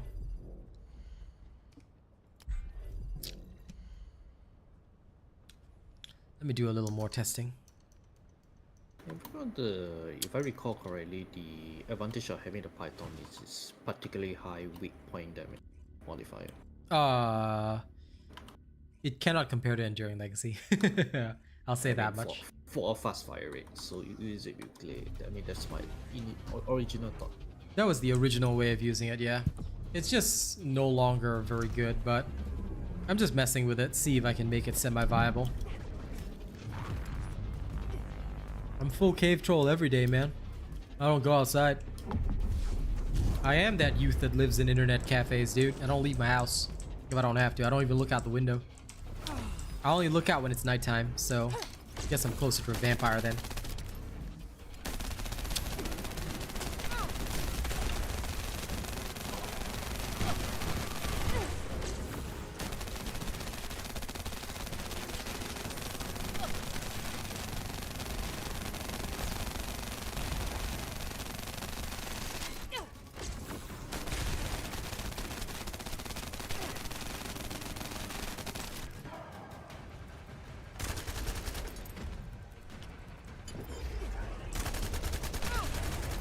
You really just had to be behind a freaking building when doing that, huh? Okay.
You generally don't need antifreeze solution. Or rather, you should not need it. Well, I wouldn't say that Enduring Legacy is the only gun you can use. I mean, Greg's does exist. I don't know why everyone forgets, like, literally forgets about Greg's. People always forget about poor Greg's. It exists, guys. It does. But, yeah, no. Enduring Legacy is just miles better than most guns, and it's just highly effective because, I mean, you can really mag dump with it. So, yeah. Right now, those two are the top two that I would use in pretty much any fight. But there are still some fun options. Yep. I always have Greg's ready. Got a big Greg's on my hip. I was hoping the Perforator would be equal, but the Perforator is like more like an okay-ish weapon. But again, the Perforator suffers from its low base crit rate, so I find that it's only really good on Haley. I do want to test out the Peacemaker when I get the chance, though.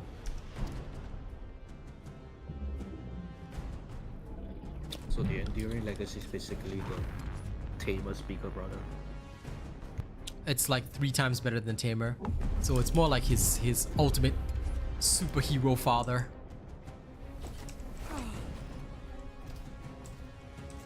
But yeah, it's basically the must-have gun, so to speak.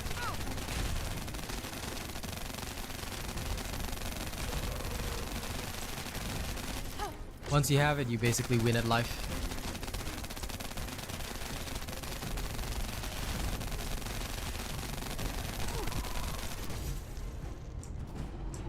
Because yeah, all these other guns, right, can destroy Devourer in one phase. But usually one of my checks is using said gun, can I destroy Devourer in one phase with it? Unfortunately, not even the Python can. The Python's biggest weakness is that it misses out on the entire multiplier of crit. So just 2 multipliers isn't enough.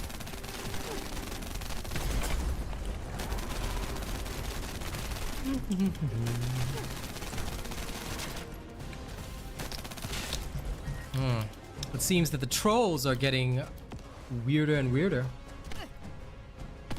Good luck, pal. Good luck.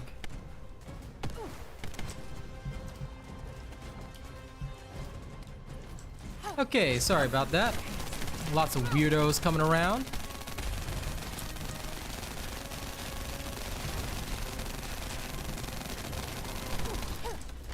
I smell death. Ugh. Had to deal with another phase because of that.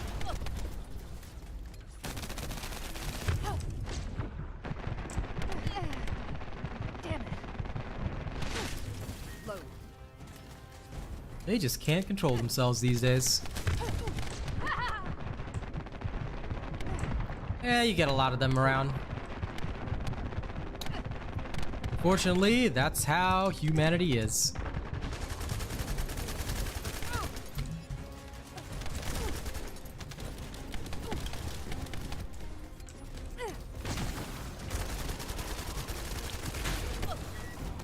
Now, as you can see, the Enduring Legacy just, you know, does a lot of stuff.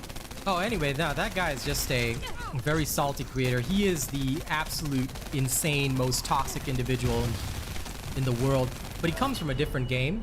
He just comes around to harass me from time to time because he's very afraid that I might, you know, come back to, you know, this other game. So, yeah.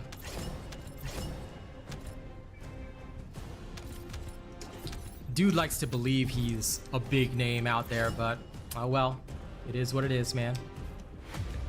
Like I said, there's a lot of folks like that. I don't worry about it.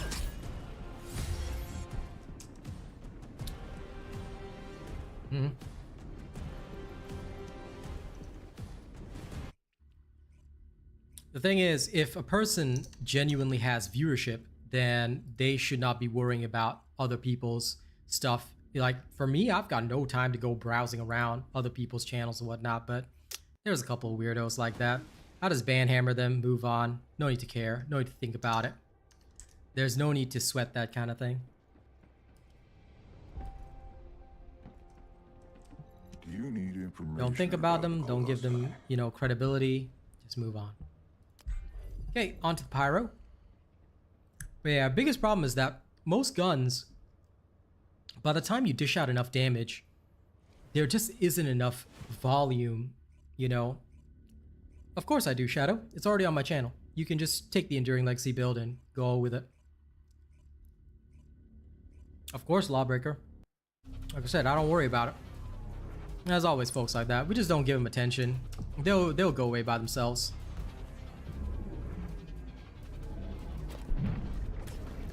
Like I said, if they were making any money at all, or if they were actually living a life, then they wouldn't have time to do this, you know?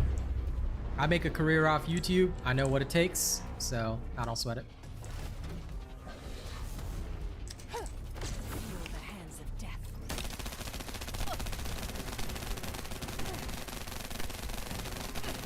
No.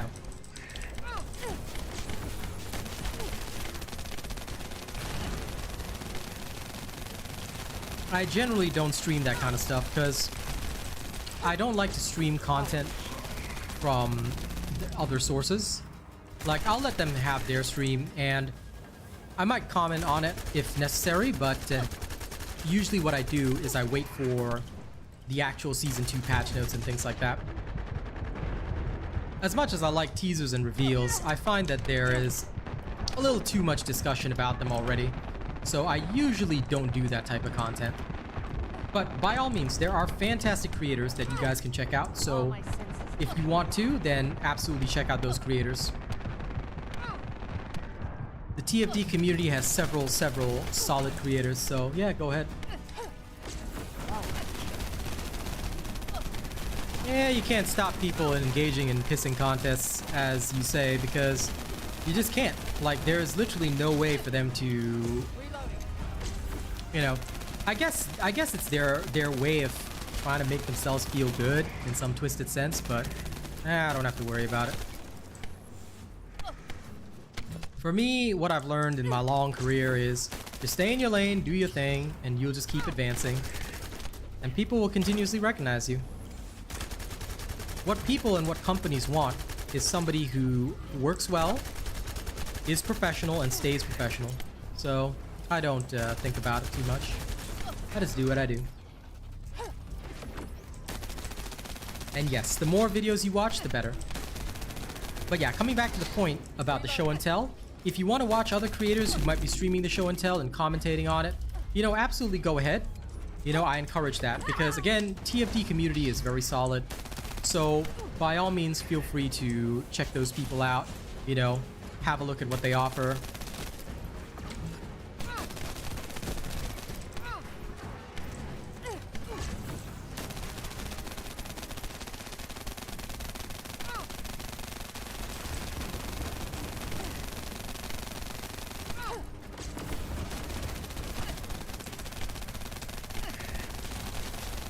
People should be forced to watch a stream before going in.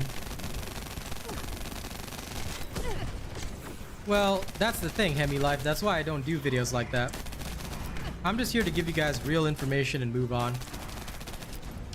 Of course, they want to milk that content though, because a lot of the times, YouTubers, much like that guy that came in and tried to start some shenanigans, these YouTubers do not actually have content. They do not actually have communities or people that support them. They've got a couple of sycophants maybe who will help them troll whoever they hate or whatever, and they literally live off controversy and drama because that's all they can do.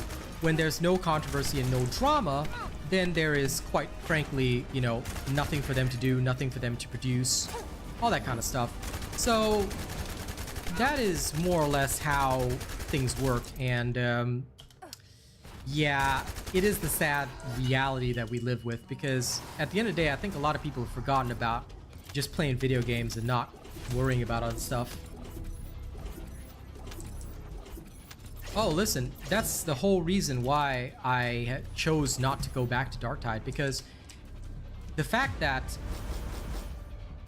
many people idolize somebody that's so filled with hatred, evil, and anger, that's just disgusting in my opinion. So the more that I've seen folks do that, the more I'm like, okay, you know what? If this is the kind of community they want to build, then that's on them, you know? Because there is no need for it. And also, you might need to specify which build you Raj.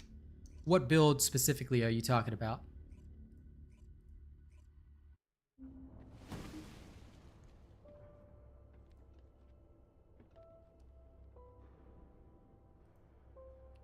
If you're talking about like, if you're talking about specifically like Eugen, oh sorry, if you're talking about Enzo specifically, there was no need because he regenerates his own shields. If you're talking about Glay, it's up to you whether you want to use it or not. There's always options. So you're gonna have to be, number one, you're gonna have to be specific. What build are you talking about? And what exactly are you trying to ask about?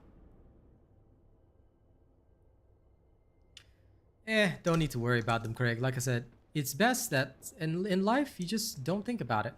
When people are filled with anger and hatred, what happens is that the anger and hatred goes back to them. You know? Anger is like drinking poison and expecting the other person to die. What's going to happen is that they're not going to die. They're not going to go away. They're not going to vanish. They're not going to disappear. What will happen is that Humanity the individual will simply, you know, live their terrible life. They will pretend that they're doing well, and then one day everything will come crashing down. They will fall, they will fail, and that's the end of that story. You know, that's reality, and that's how things work. There is no need to think about it.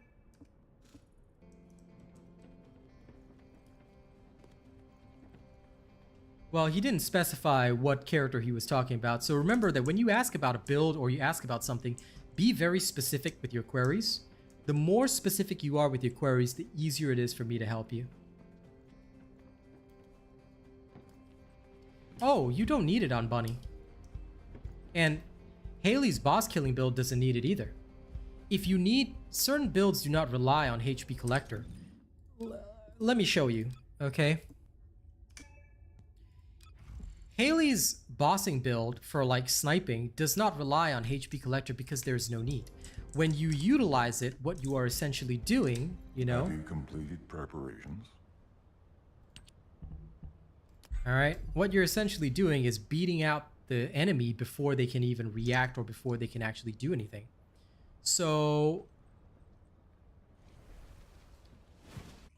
this is how this works. You just have to go in, zap them, and get back out. That's pretty much it. No need to think too hard about it.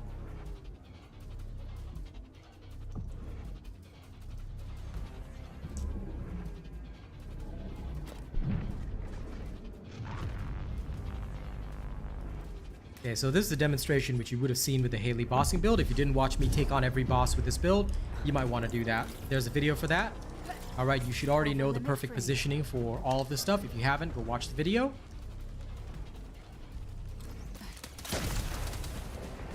One shot, he goes down on his knees, and then he's dead. So, if you look at that, what exactly am I supposed to collect HP from? Why would I use a HP collector when the enemy's dead, right? So this is the ideology behind it. When you're playing most skill builds, the idea is that you're going to finish off the character really fast. And even then, you know, you have to decide for yourself whether or not you even need HP collector, because if you are taking so much damage that you need HP collector, you might need to re-examine, are you being efficient? If you are not being efficient with your loadout, and if you're not being efficient with your strategy, then you are going to suffer. As for Bunny with 400%, well, I will showcase that tomorrow. But again, you should never need to rely on HP collector, because if you need to rely on HP collector, it means that your technique is bad and you need to practice. So always practice your techniques properly, and then you'll be able to handle it a lot better.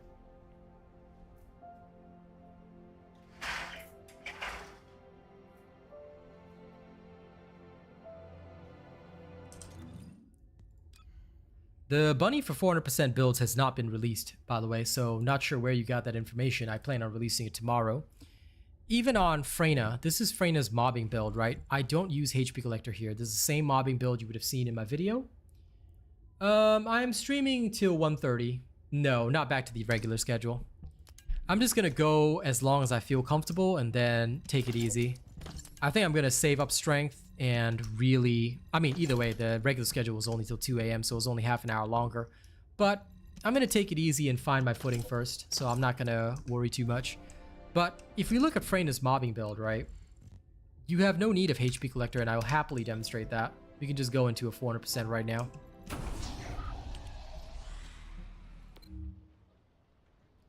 We can do either. Quarantine zone. I might go to quarantine zone just to show the max strength of this, because I can.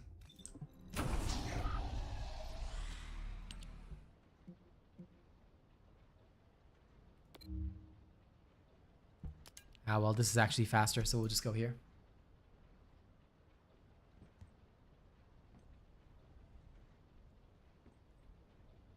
Well, as long as you have my build, Freyna is very OP. But to be honest, I don't like using the word OP because that indicates that a character is overpowered. And realistically, Freyna is not. She's a mobber and she does what she's designed to do. I would hardly consider that OP. She is a great choice, and of course one of the best choices, but Bunny can reach that same level, and as I've shown before. So I think it's important to understand that, you know, you don't always have, like, you don't always want to call a character OP, because if you do, it lends the wrong impression sometimes. But as you can see, like, even if I take damage, right, and this is in a 400%, even if I were to take damage and tank every hit without dodging, or barely even care, right? You get so many HP drops that it should not matter to you. You end up back full HP anyway. So this is why there should be no need for HP Collector. If you ever need to run HP Collector, it could be a sign. It could be a sign that your guns and your weapons, your loadout is inefficient. That means you're not following a proper robot build. If you follow a proper robot build, you should never need HP Collector unless it's specified in the build. One of the only characters that makes use of HP Collector is in fact Glay. Glay requires it because her skills literally cost her hit points to use, and that is her way of restoring them. Feel the pain.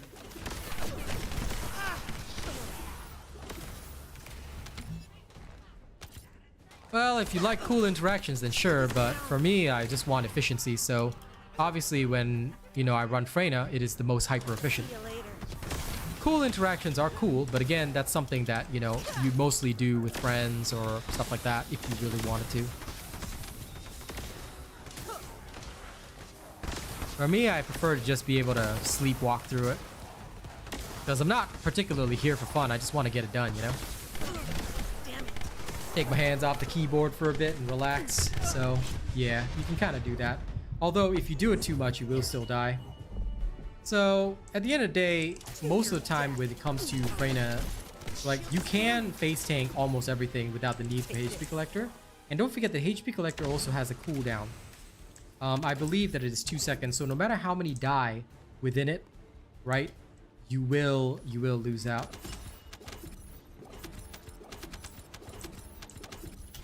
Not for me, Simpati. Don't forget, I do this as a job. I do this for a living. So, as much as fun is great, well, I'm not really doing this to relax. I'm doing this to work. So from that perspective, I tend to hold some very different values, I guess. So I don't really worry about the fun factor. I worry more about how can I get this done in the absolute fastest way possible for my people, you know? Because don't forget, this is a job for me. Shield is down. Anyway, now that you guys have seen what this does and how usually you can practically face tank everything, although you will die occasionally if you just take it too relaxed. Most of the time, I don't expect you guys to just stand there like I did, right? So most of the time, you'll be moving around a little bit, dodge rolling around a little bit. If you start to get low, just pick up a health orb and you should be good to go. Again, this is why you should not need HP Collector. If you end up needing HP Collector, you might need to check how much your total HP is and whether or not you're following the build. So that would be my advice to anybody that tends to require HP Collector for this. Ooh, I made it.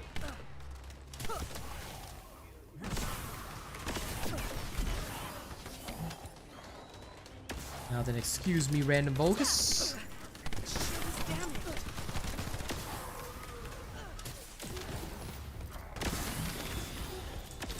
Kyle Force 1 is fun. I do have to admit that. When you have tons of Kyles around bombing, now that can be fun. So that I can agree with is fun. But like I said, most of the time I don't worry about fun factor. As long as it's efficient, I'm good to go. Fun factor, I do have fun in some ways, but generally once you start streaming as a job, you don't need to think too much about fun factor. You will mostly focus on just getting the job done and delivering it to your people. That is about it.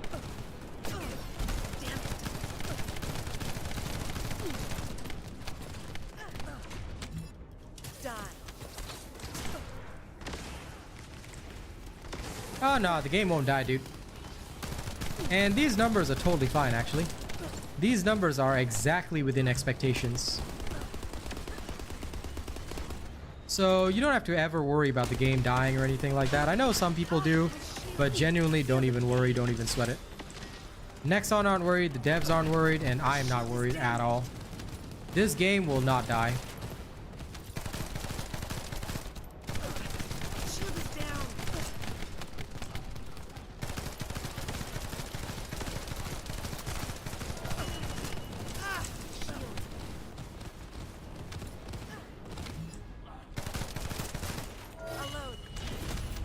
Luna okay for 400%? No.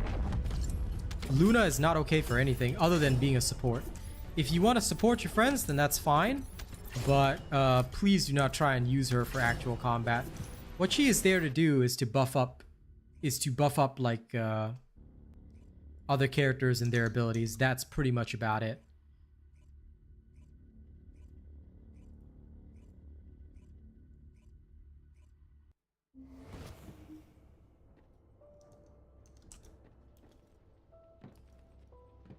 And yeah, a lot of people say numbers are not looking good, but they only look at Steam charts. Like, we literally don't know the numbers on any other console because Steam is the only one that shows them. You know? So, on average, just so you guys know, our player base is roughly between 20 to 30,000, which is very healthy for a core player base. And I'm talking core. Okay? Now, of course, there are several other games out there like Warframe and the rest, right? They have much larger player bases. If we look at Warframe's Steam numbers alone. But Warframe, don't forget, it started out as a PC game and didn't even have crossplay for the longest time. Warframe has a bottom of about 30,000 during the off seasons, but generally hovers between 40 to 70k. This is really healthy, but it took them years to get there. It took them years to get there. Did you know that the floor, if we're looking at the floor all the way back 10 years ago, the floors were something like 30k, things like that. And this was 10 years ago, but long after release. That was 3 years after release when they started to reach that floor. Then their floors started to get really impressive. You know, they were holding at floors of 60,000 because Warframe and Destiny were kind of the only ones in the market, and Warframe was the free-to-play option. So like now their floors have started to become around like 60s, roughly 70Ks, that kind of thing. And the reason why we're seeing that dip is because the First Descendant and other competitors now exist. However, Warframe is still one of the most popular. It is still one of the biggest out there, you know? And by the way, don't forget, it's not Nexon listening to the community. Nexon is the overall company. But in actuality, First Descendant is run by a particular studio. The First Descendant studio is separate from the whole of Nexon. Nexon is their big overall parent that provides them all the money and funding and all that. But this is why a lot of people talked about initially with First Descendant. They talked about the scandal whereby Nexon was caught rigging gacha rates, and they got fined for this and all that. While that is true, it was a different studio that was behind that. It was a studio that does this game called Maple Story. So it was a very different experience and a very different studio behind it. So yeah, that is something that you do have to take note.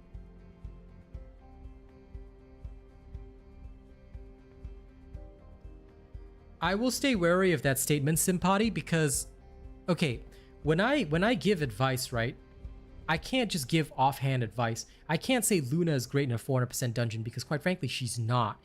If there is a non-attribute power boost, you know, you can add Noise Surge and melt all the things, sure, but you're not going to melt the bosses.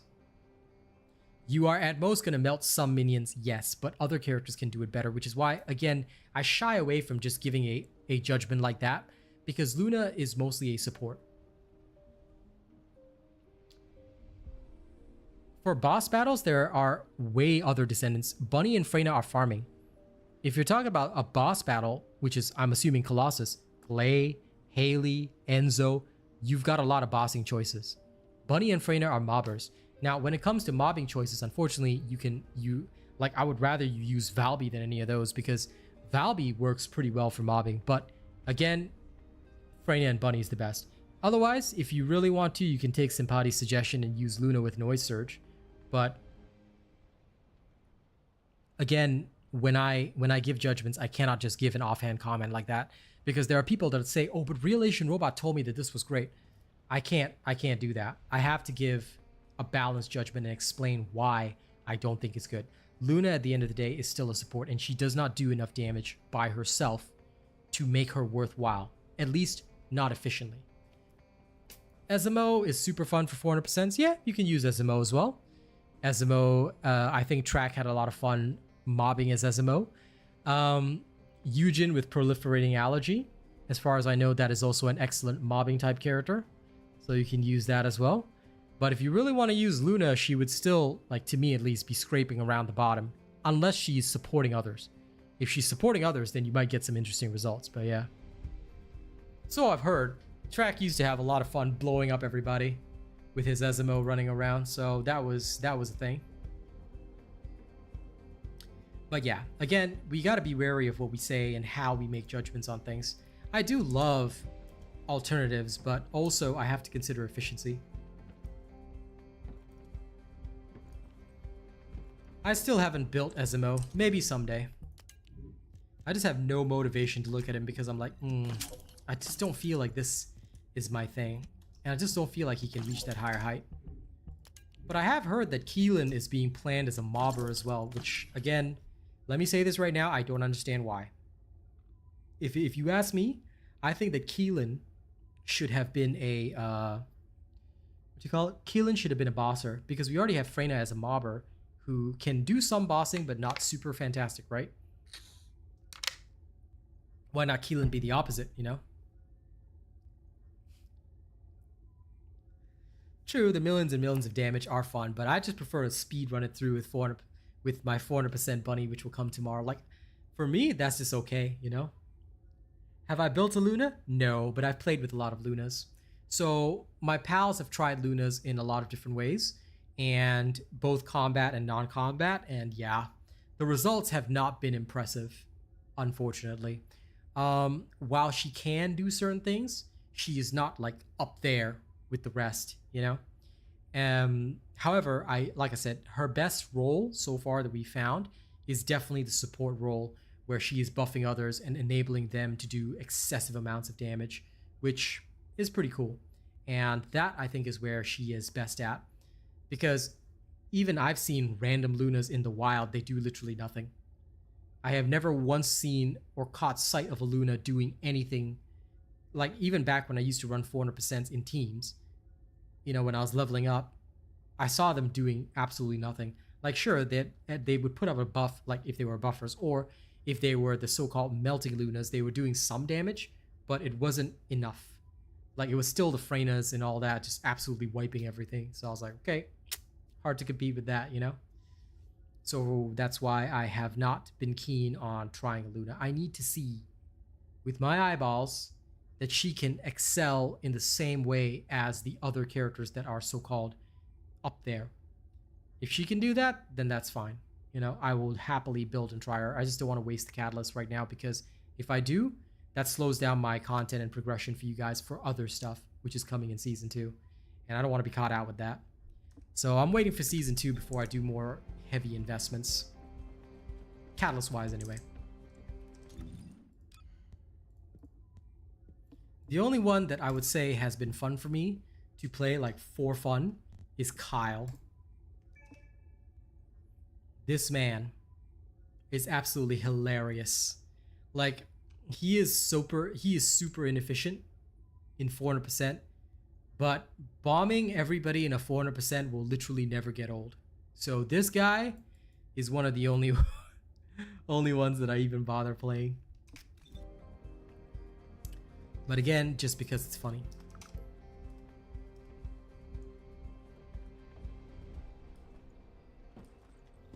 Somebody's counting in chat. Wild. So Kyle, for me, has been the only one that I genuinely just enjoy popping out occasionally, you know? He's the good kind of dude.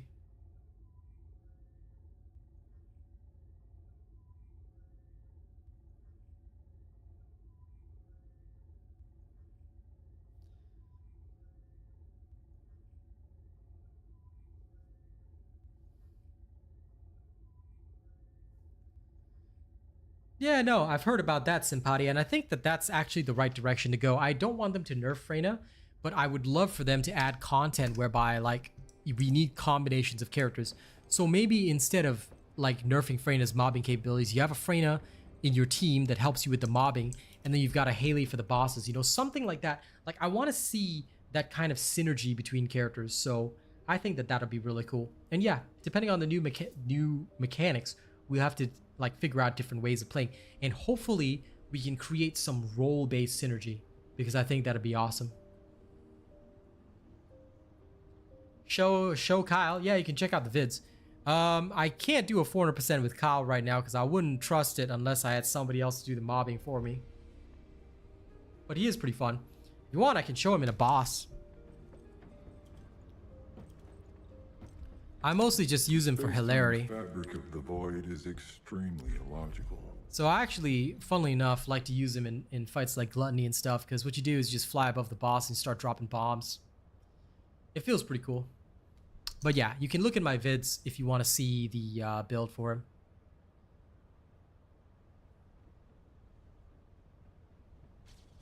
Well, Nicholas Torres, you should be spending on the slots then. They only cost $1, dude. I mean, devs have to eat too, so if you like a game, at least spend some money. Blair's a good mobber? Not really. He's okay. I would not consider him a good mobber. I would say he's okay, but he really can't compete with the best of the best.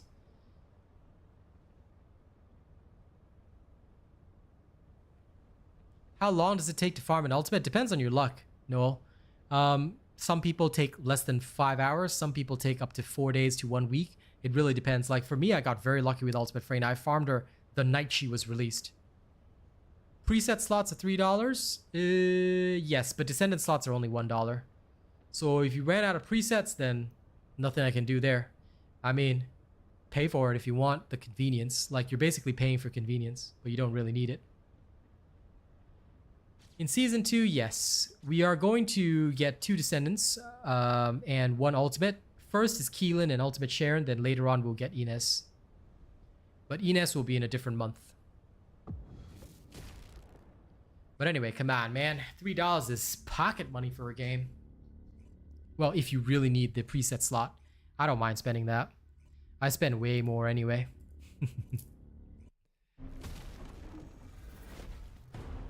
I do tend to be a spender.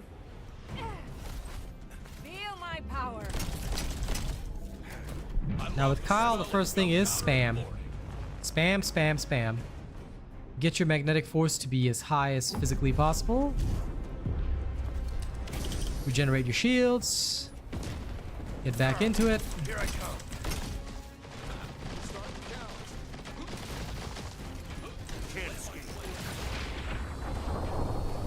Now the only downside is that you won't be able to see exactly where you're bombing, so you have to sort of get a good feeling for it.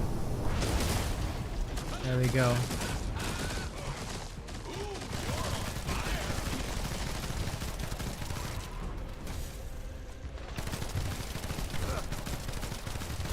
With everybody's effort right there, we managed to hit him fairly hard, which was nice. Although this is a bit of a laggy match. I think they put me in some weird server. But considering how long the matchmaking took, I'm not surprised either.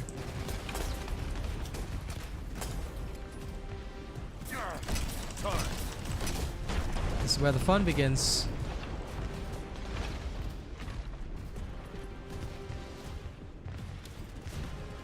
Yep.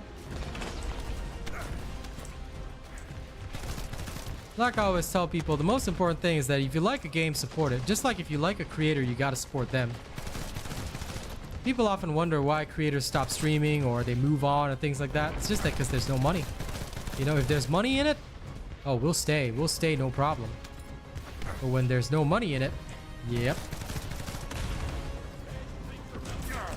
Here I come.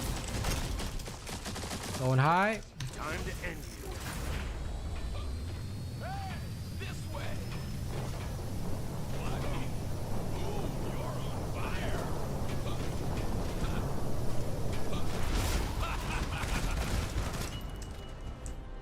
Nice.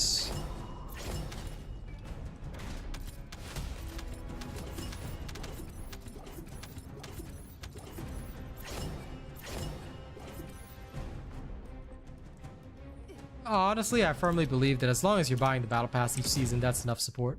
Of course, I support extra because I love this game and it's given me so much. So yeah, Kyle is fun to play, and that's why a lot of people like the Kyle build that I posted. It's not the most efficient, but it actually is fairly competitive and it is fairly fun. I mean, flying around is awesome, to say the least.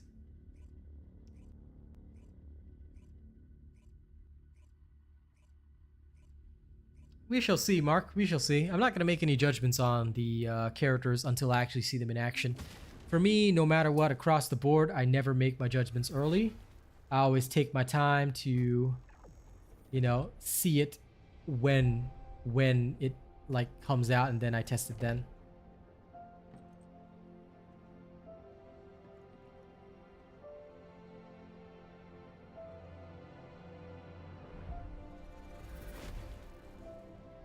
But yeah, I'm glad you guys enjoyed that.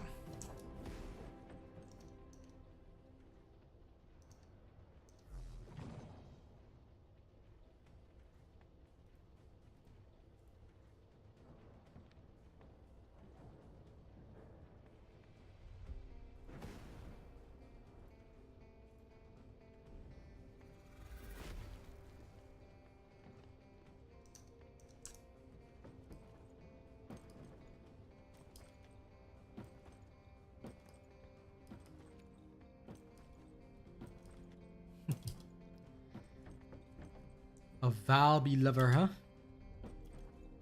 Someday I want to work on Valby again. She just doesn't feel as good though. I have invested quite some in her, but I just want her to be like super good. Once she reaches that stage, I'll be happy.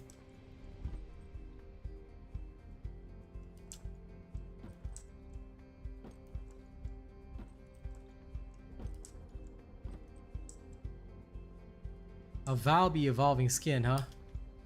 Well, unless it's spicy enough, I'm not gonna bother. I mean, I do think the evolving skins are cool, but at the end of the day, we all know that everybody's gonna go for the spicier skins. I love what Valby does. I love what she can do. It's nice. But she's just not competitive enough for me, you know? That's my biggest gripe. I like what Valby can do. I think she is awesome. But she needs to be competitive. And right now she is not, in my personal opinion anyway. And I just feel like she needs a little bit more to compete. If they gave her some way of competing, like on Freyna's level, then absolutely. Absolutely. But right now, the more I look at it, the more I'm just like, You know that feeling? That's the feeling. But at the end of the day, I tell you, when it comes down to fun, alright? For me, I have to admit, peak fun that I have reached. Have you completed preparations? Is just going into simple matches like, say, Pyromaniac and whatever. And just busting everything. Oh, just got contacted by a new game. Hold on, let me check them out.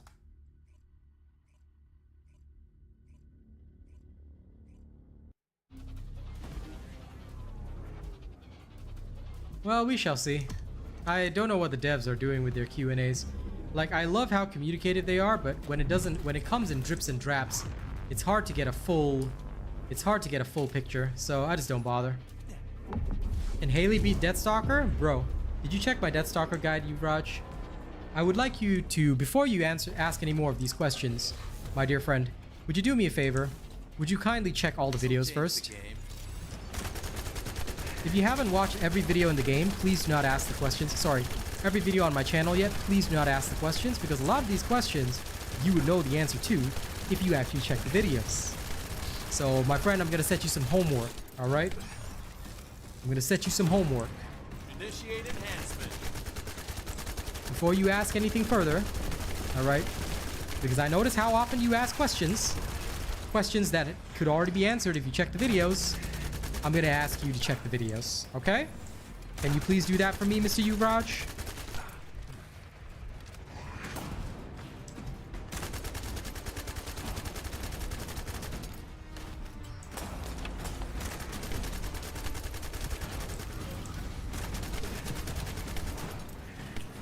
Thank you. I appreciate that. All right. I want you to go. Here's my actual playlist. Here's my playlist. I want you to browse and watch all the videos in there, okay?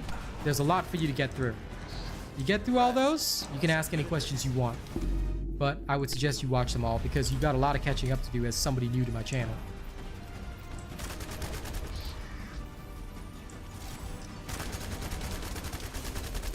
If you're not killing all the bosses with one of my builds that is designed for bossing, I would worry a lot.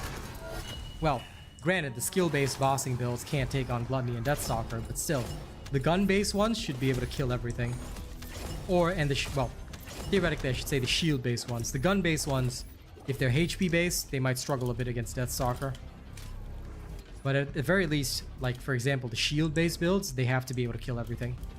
And they've been proven to kill everything. So watch. Mr. Robert, this build is already on my channel, my friend. All the builds you need, you don't have to ask me, can you see it on stream? Just check on the channel, because they're all there. They're all on my channel. Alright, look for my Shield Enzo build. It's right here. I've got my Shield Haley build as well. All these builds are already out for your convenience, Mr. Robert. In fact, here, tell you what, I've got a moment. I'll link you. Alright? You guys don't have to ask, can I see the build? Search the channel because it will be there. If the build is not there, that means the build is not published yet, or there's some problems with it. Well, it's true, Simpati. You can't do Molten without a team that understands the mechanic, but there is a way to do Molten without a team. That is to have 3 Haleys who all know what they're doing, all robot builds, and you can instantly kill Molten before it goes into phase.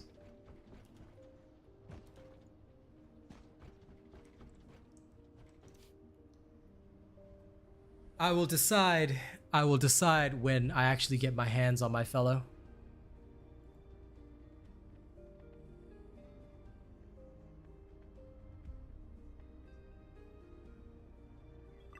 New subscriber detected. That is true. But we do kind of have friends, so you know, I just call up my friends and we can do that. All of us Haley just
Sorry, I just wanted to send out this email real quick because I didn't want to leave him hanging.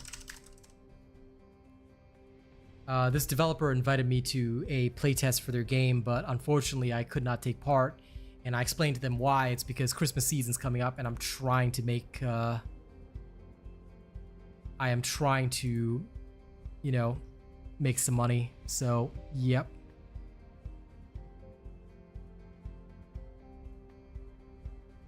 And I was trying to, I was letting them know that I cannot accept unpaid work right now, so I feel so bad, but yeah. I like supporting indie. I mean, you guys have already seen my content, so I do like supporting indie developers where I can, and of course, I do take on unpaid jobs here and there just to support indie developers, but painful. How am I typing like that? With my fingers. You need information about the Colossi. Okay. Alright, chat. What boss should I kill before I go? Come, chat. Tell me. Request a boss to be killed before I end the stream for the night. Decide my fate. Be my light. Not really, Simpati. I would say the number's about 20%. Most people actually understand the game. They're just usually experimenting. Deathstalker is such a plebeian choice, but I'll see if anyone else says Deathstalker. I could do that easily, though. I don't mind. But if other people want to see Deathstalker, then sure, I will kill Deathstalker. I do not mind. Does anyone else have any requests before I go? Molten? Okay. I don't mind taking on Molten.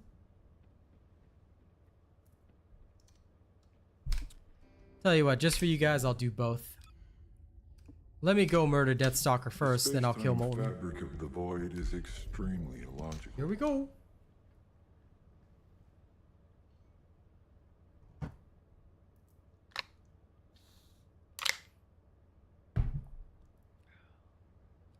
Molten with Lepic? No way, man. I would never use Lepic against Molten unless I deliberately wanted to gimp my team. And quite frankly, as a professional creator, I would never do that. Hurting somebody else's gameplay is a big, big no-no for me.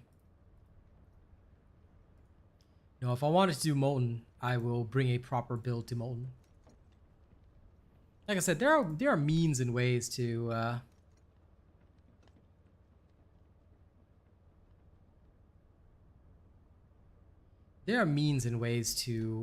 I guess, make him a little easier, even with a team that may not fully understand the mechanics.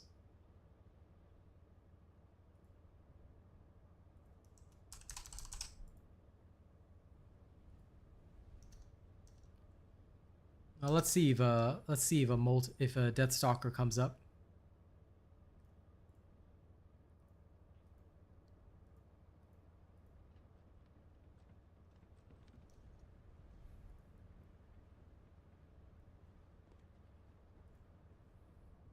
No, players can use Eugen on any boss, well, as long as he's properly built. I mean, he does help on Deathstalker, but I mean, Enzo does just fine. Or you can use a shield. My shield made in Haley, whichever one.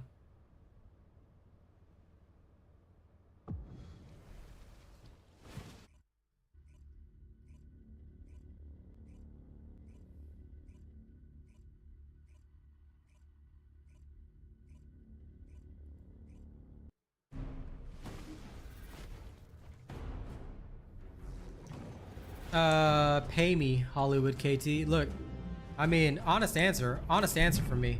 I will do anything you guys like if I'm paid to do it. But, you know, short of that, unless he's very, very good, I'm not going to waste my time. I'll need to be compensated for all the catalysts I'm going to spend, and I would need pay for my work hours.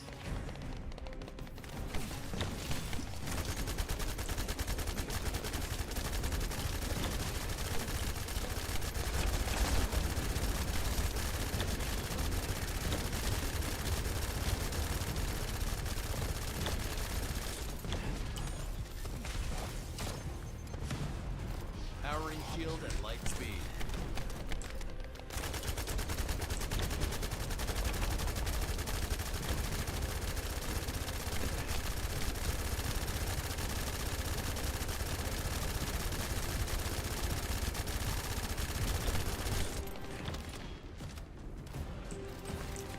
Initiate enhancement.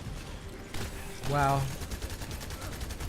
These guys are not doing very much damage. I mean, that's okay. I can cover all the damage myself, but still. Yo.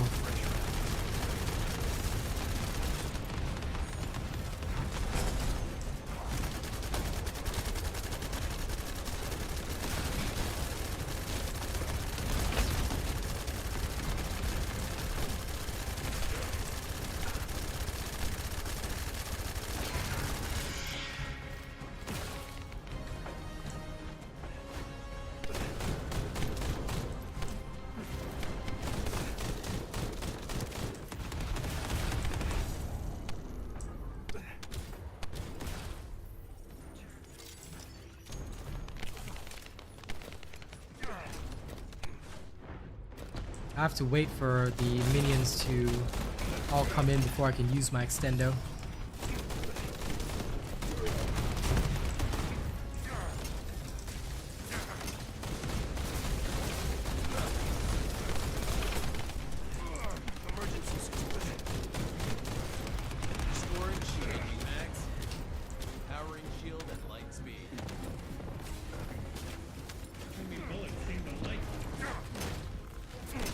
There we go.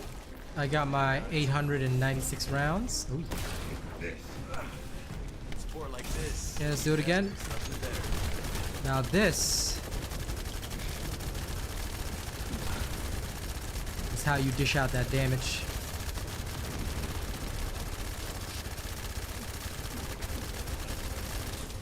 Reloading.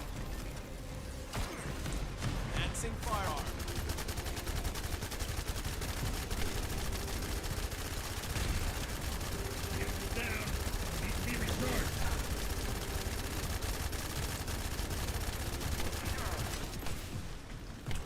Changing mags.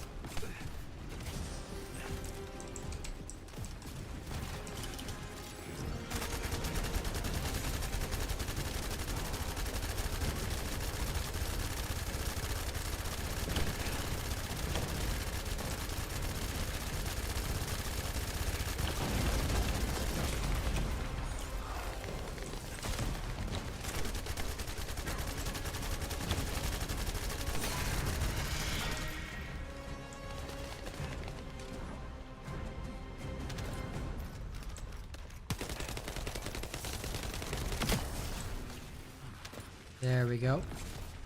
Now my extendo's ready again. Initiate enhancement.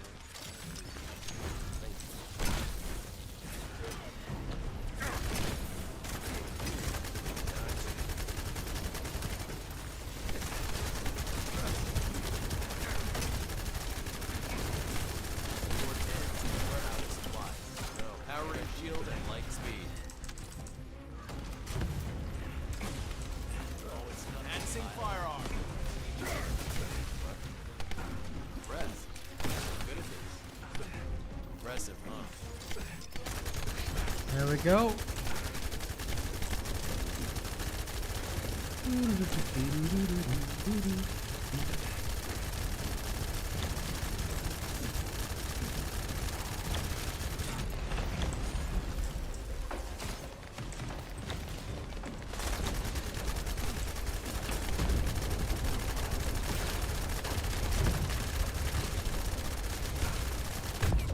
Oops, darn. That's no good. House abandoned. I'm back. He's almost finished anyway.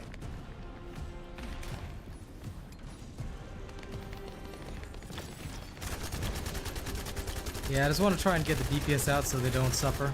There we go. I wonder what my final damage count will be. Oof. That one was not very pleasant.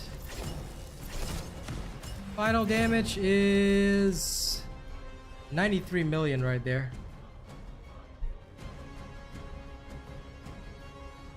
Nah, it was only 93.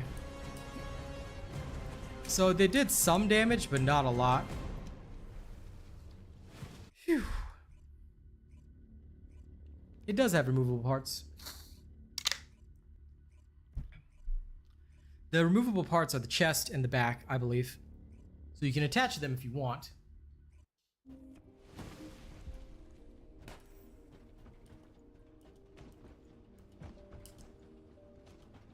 Okay, that's clear. Now you want to see Molten? Sure.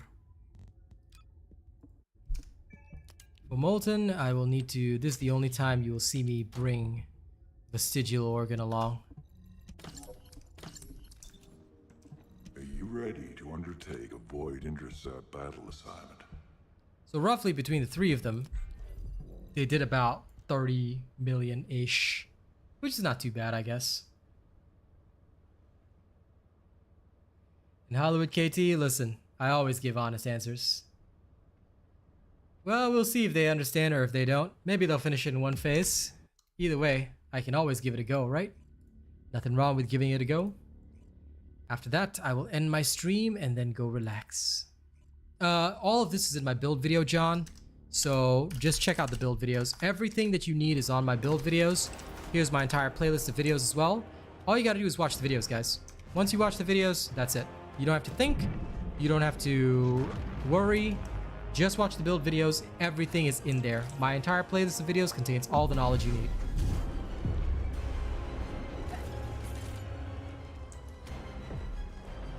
Yeah, it's a triple Haley, so this is over. I am just gonna stand here though. And you want to contribute to Molten Escalade? Help knocking him down. There you go. No mechanics needed. Dude, my game immediately crashed. Bro, they could not handle the fact that my team just handled that. The game legit crashed right there and then. My team killed Molten so hard that my game crashed right there. Beautiful. No mechanics needed. My game just straight up crashed instead. The game crashing is the mechanic, ladies and gents. Right there. What a way to end stream. Thank you very much for watching the stream today. I hope you guys had fun. Tomorrow's a full day of TFD, so we shall enjoy some more. All right. Thank y'all very much. I'll catch y'all then. Don't forget to like and share, and I'll see y'all on the next one. Catch you later, fam. Bye.